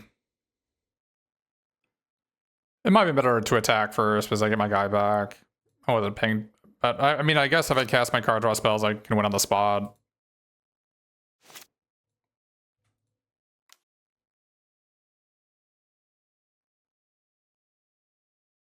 Another problem is that now with Writhing Chrysalis in the format, Galvanic Blast isn't actually terminate.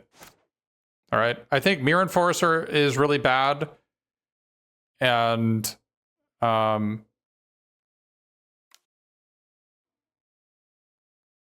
Galvanic Blast. I'm not actually sure the deck needs to be 3 colors.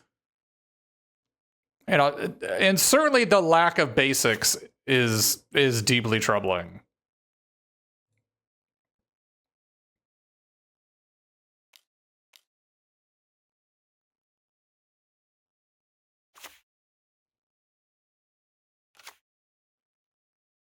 I think not playing basics is crazy talk.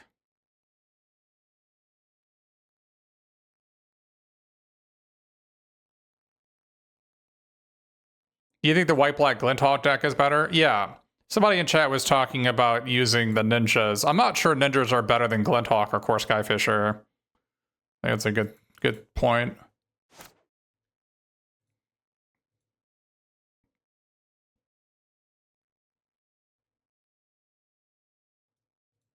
I probably have 2 Galvanic Blast here.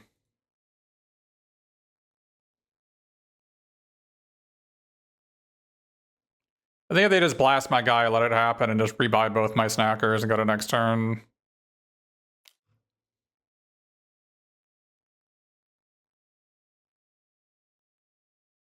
If it's a Reckoner's Bargain, I'll just counter it, but...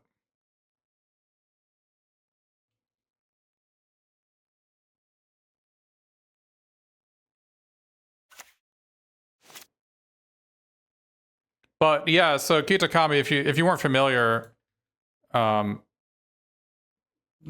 analysis on Carclane Shaman is a wrath, right?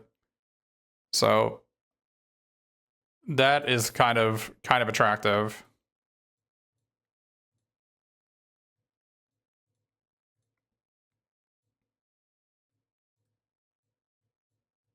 Now, this used to be Steel Sabotage for that Kenku Artificer, but maybe Distracting Confession is good enough.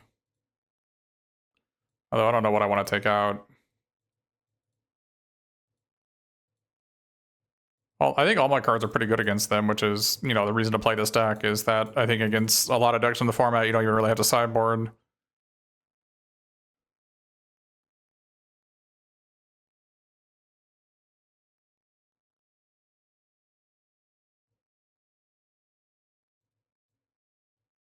Need to take out some cantrips.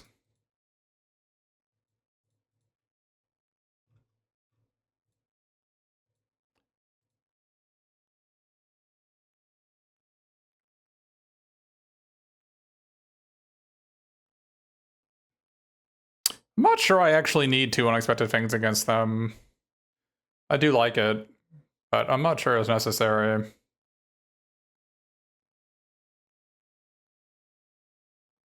The first one, you never take out the first. Basically, you leave one in the deck at all times in every matchup, but I'm not sure I need the second one.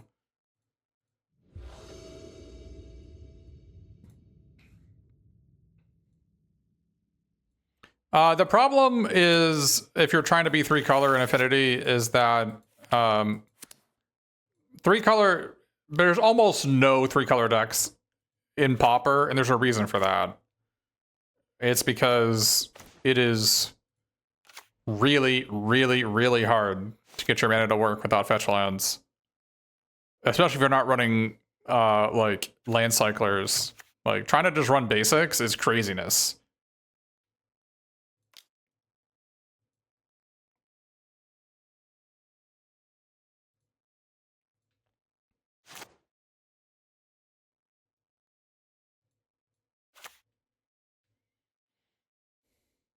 The hottest Ploy has been great. Really, really good in the deck. I don't know why they didn't do that when I tapped out.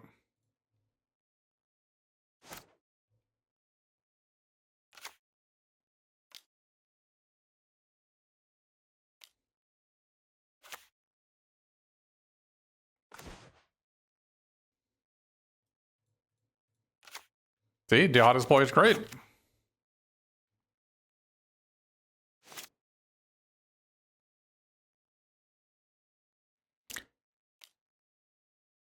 Yeah, another problem with the enemy's deck is that they are really vulnerable to Gorilla Shaman, which is a 1-mana 1/1, but enemy can pay XX1 to destroy a non-creature artifact, of which there are many in the deck.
Artificer's gonna get me if I discard this, I just know it.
You can have it.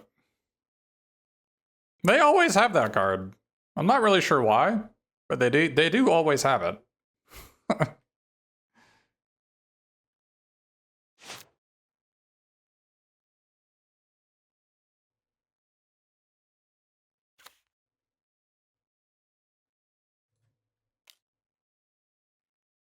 I would have thought that would be the first card you bring out against my deck. Maybe their plan is just to always have Toxin Analysis.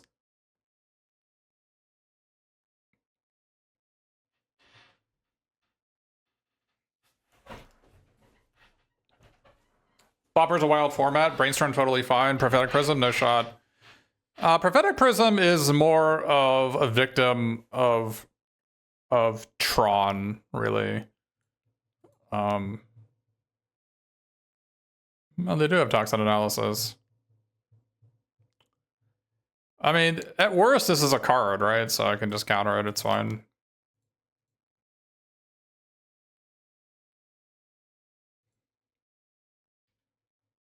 So the enemy does have the Toxin Analysis build. I think this card's quite good. They will and Prism? I don't think so. Tron is a very bad deck to be the best deck.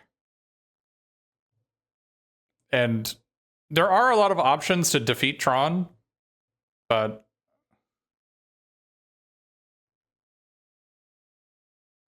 are you just gonna block?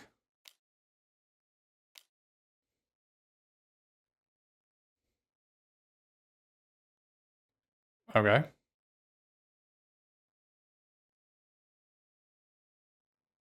Okay.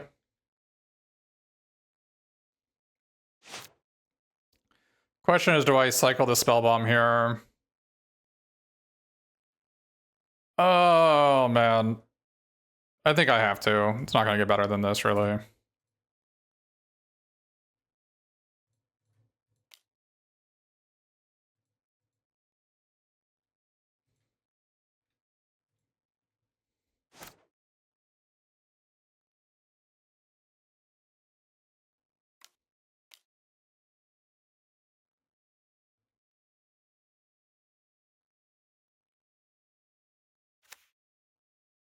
I'm gonna draw a deep analysis.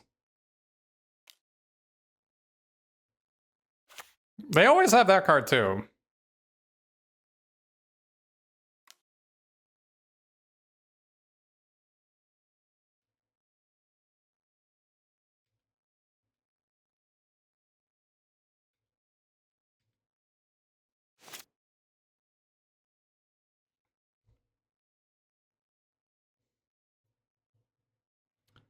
Question is, do I want to brainstorm here?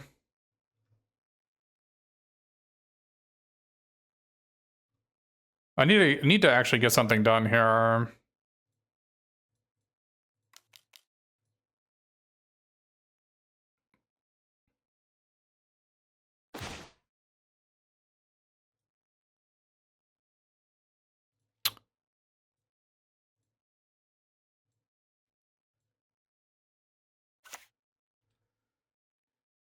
Oh, we need to draw a terror there, deep analysis.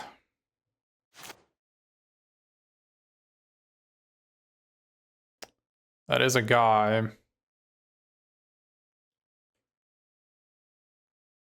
Do I care about a guy?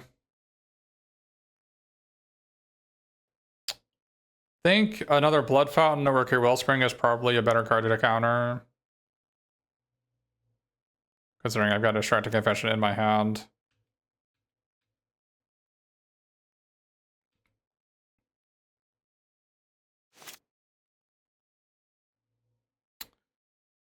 Alright, well, we need to... This Brainstorm needs to hit.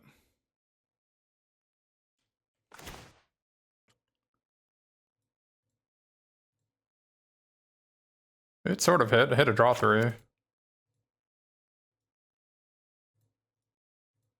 not going to complain too much about that one.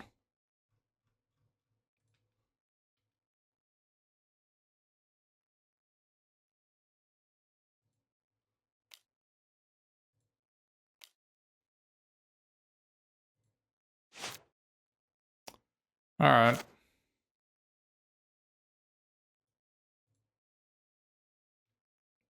I don't know how careful I need to be with my life total here, whether I need to extract or snuff out here. I think I need to snuff out.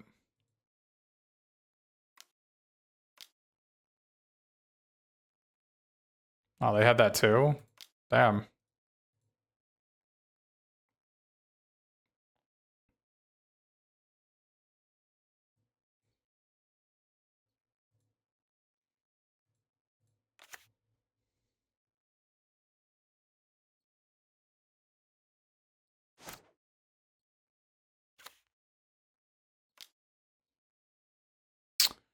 We're in trouble. I can't counter that, as they have a Blood Fountain in play.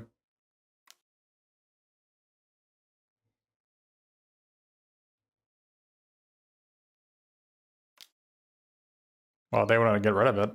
It works for me, I guess.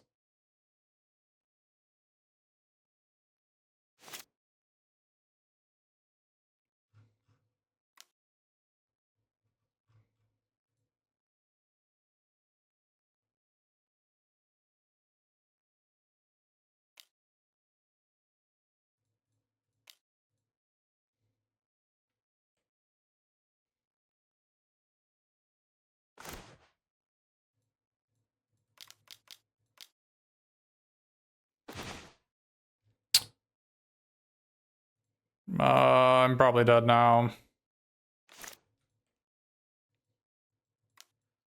The Reverse Familiar was really bad for me.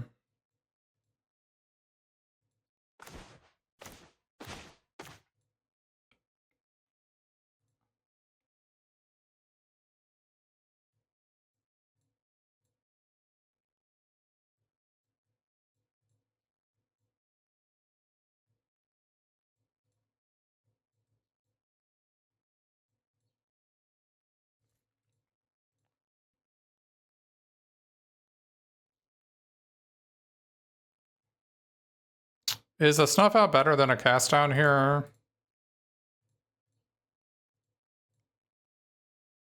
And do I want Monarch against them?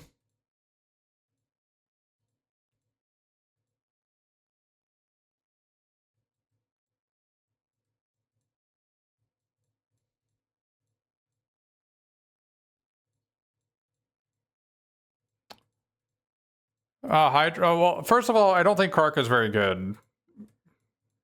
And the Galvanic Blasts don't matter mostly. The makeshift munitions don't matter mostly either. I think that was just a weird game.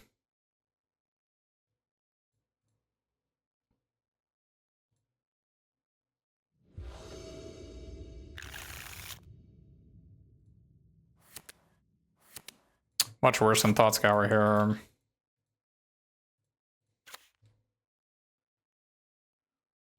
But I guess they're gonna make me discard these anyway.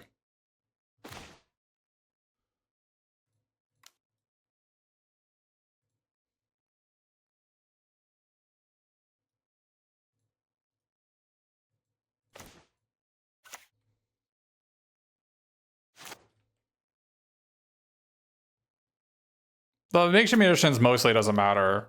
It only matters when the game lasted like turn 12, which is like it's pretty infrequent that it gets that far. And I don't have an overwhelming board state.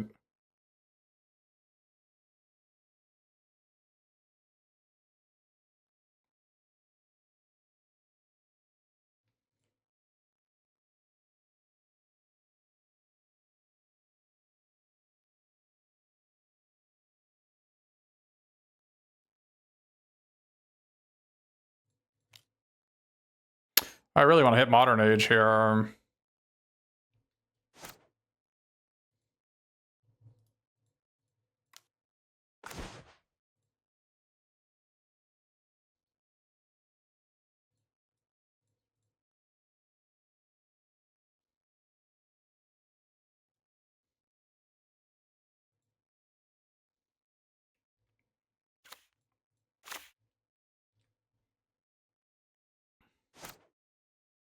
Keep the second snacker in my hand because they're probably going to make me discard one anyway.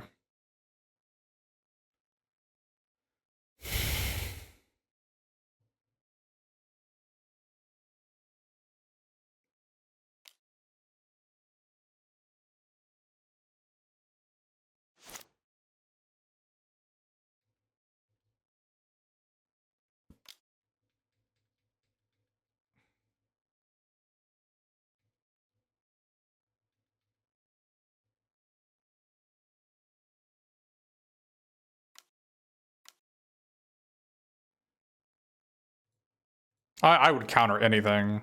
But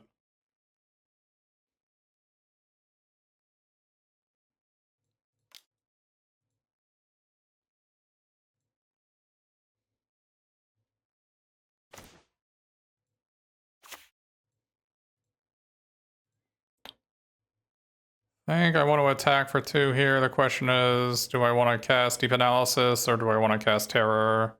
If they're mana screwed, I probably want to cast the Terror.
It's a lot of snackers in my hand. Not having a Thought Scour to get rid of them is kind of sad.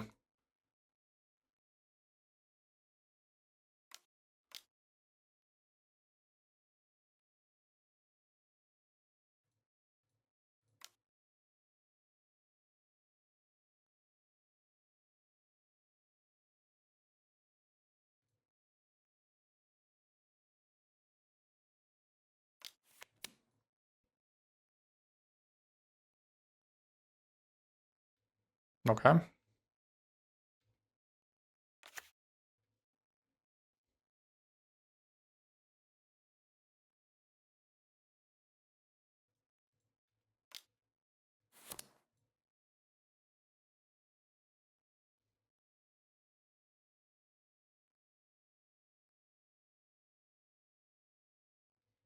All right, you got me.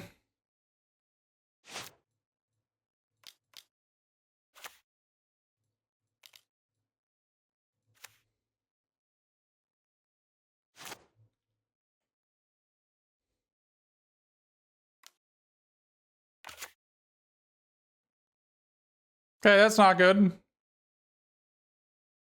I was thinking about I should have flashback deep analysis instead of casting one of them.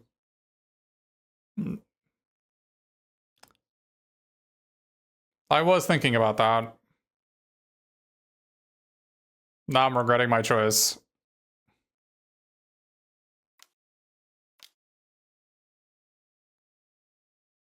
Although maybe not. I am putting them on a one-turn clock here.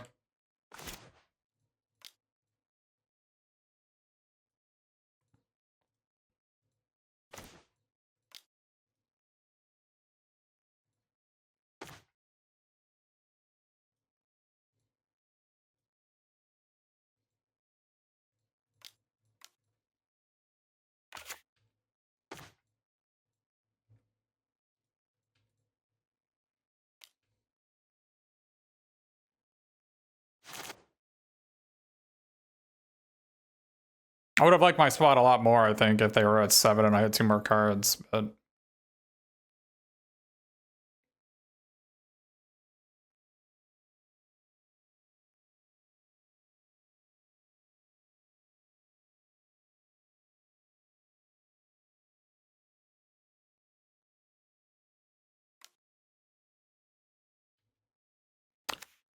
Well, Kitakami, they listened to you. They brought in a pile of Nihil Spellbombs and Red Elemental Blasts. Although it looks like they're not doing anything. I think Toxin Analysis is a great card in that deck. And it looks like they are playing a lot of Reckoner's Bargains, too.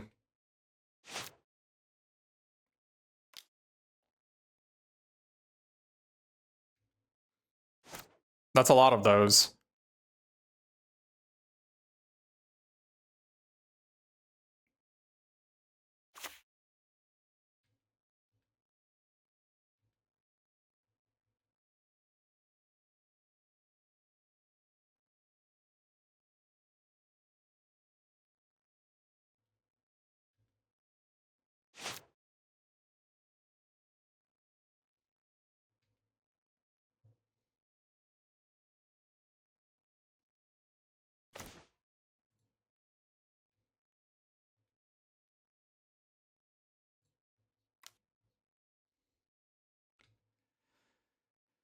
All right, Modern Age, you're gonna have to get the job done here.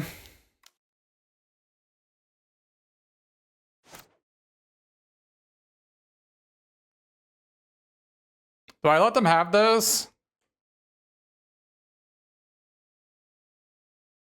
I think I do. I think Blood Fountain is a card I'm truly concerned about, right?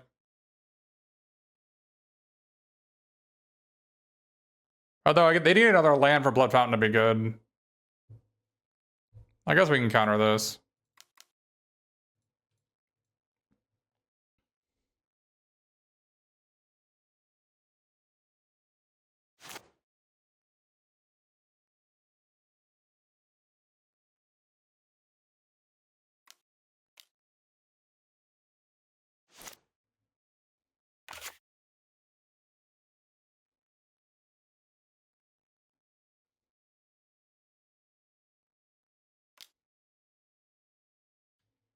All right.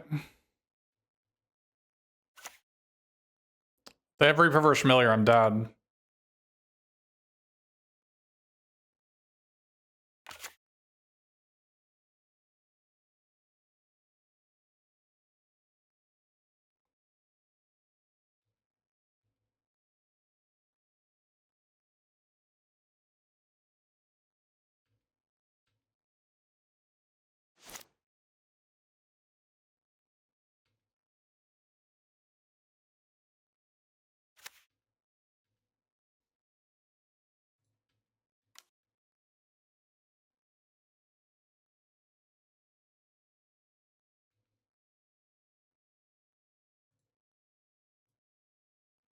Maybe I should have cast this pre-combat because I can draw Unexpected Fangs.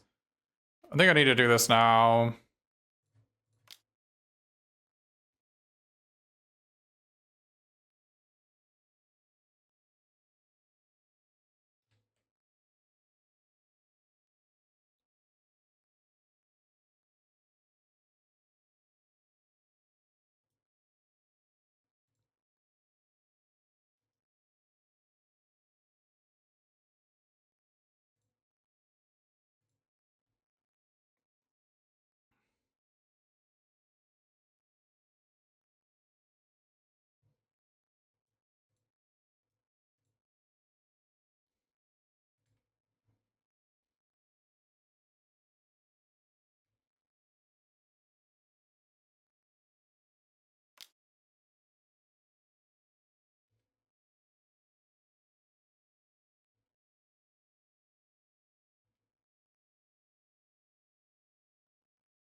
I'm not sure why they paid a black there, honestly.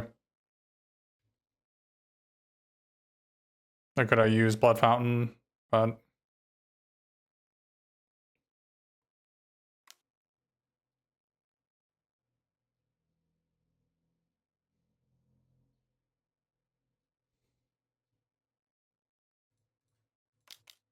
They're clearly desperate, so I guess I counterspell this.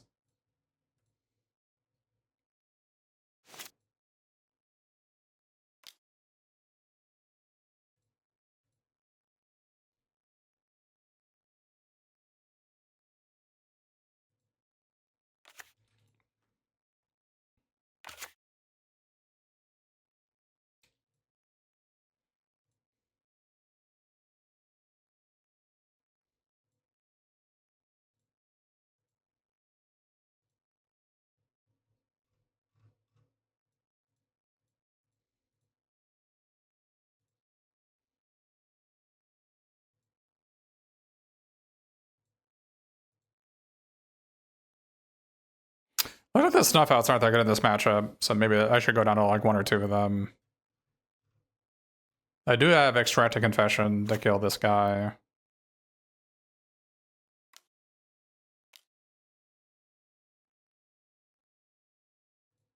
Oh, interesting.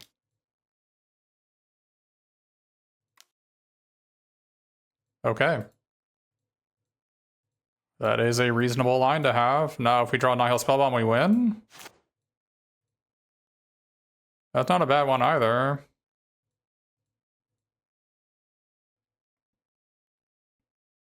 Oh, we needed a deep analysis first, as we could have drawn Unexpected Fangs and killed them.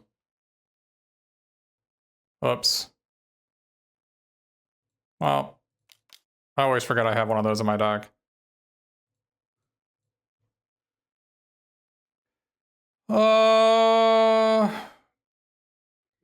Probably just leave open Counterspell, Exclude.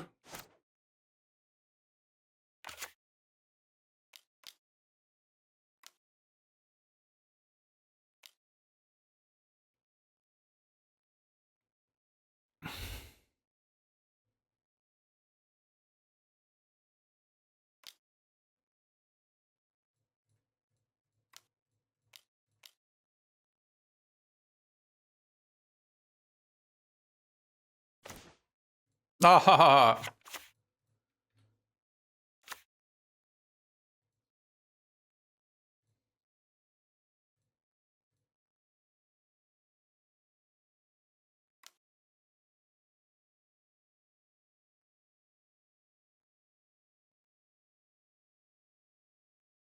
Another bargain going to 1 again. We draw Unexpected Fangs for a Nihil Spellbomb for the win? No?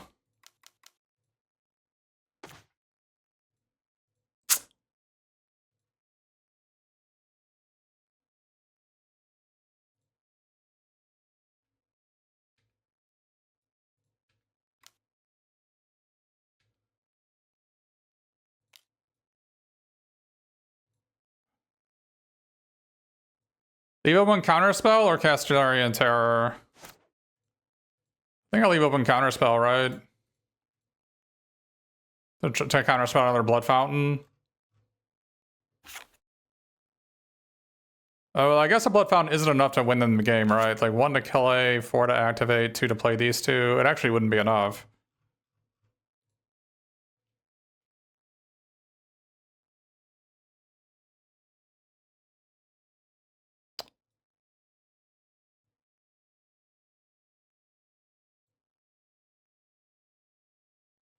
Yeah, it wouldn't be enough.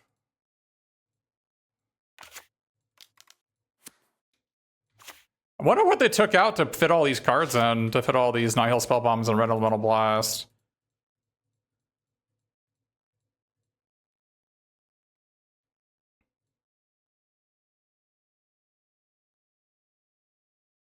Do you think they took out the 4/4s? Then how do they win? Makeshift munitions, I guess? This is good against makeshift munitions too, and a reason to play it. Alright.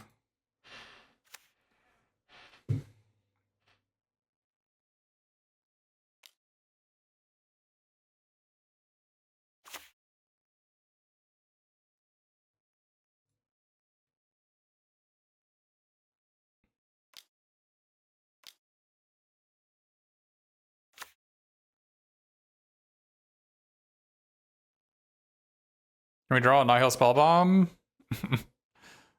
Or Lórien Revealed? Or I guess we have a Dihada's Ploy in the graveyard, so you can draw a lot of stuff.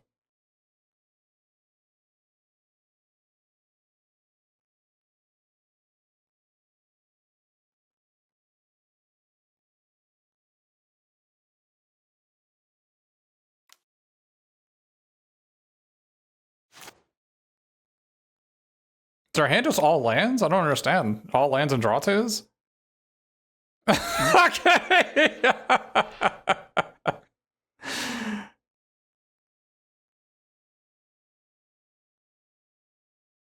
Close game.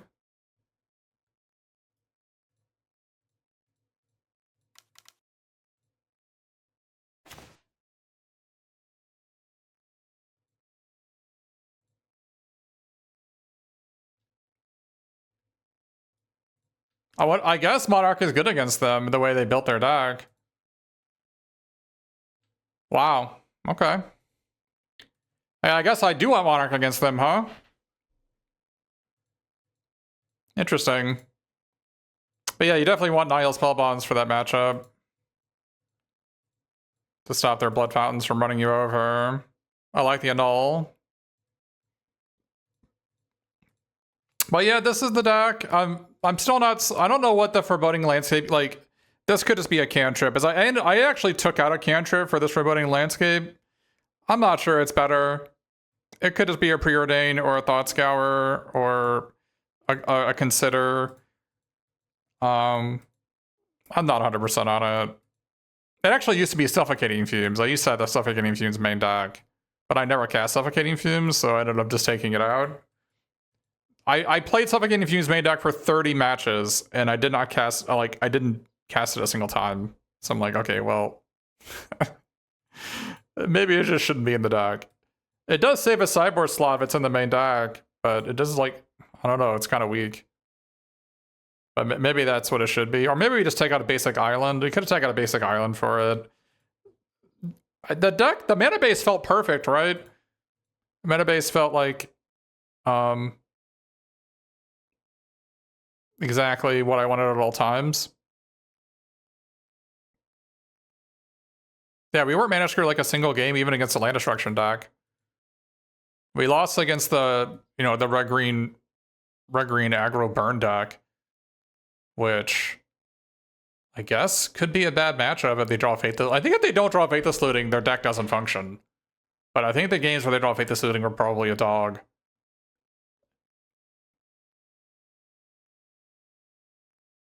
Oh yeah, this is fun.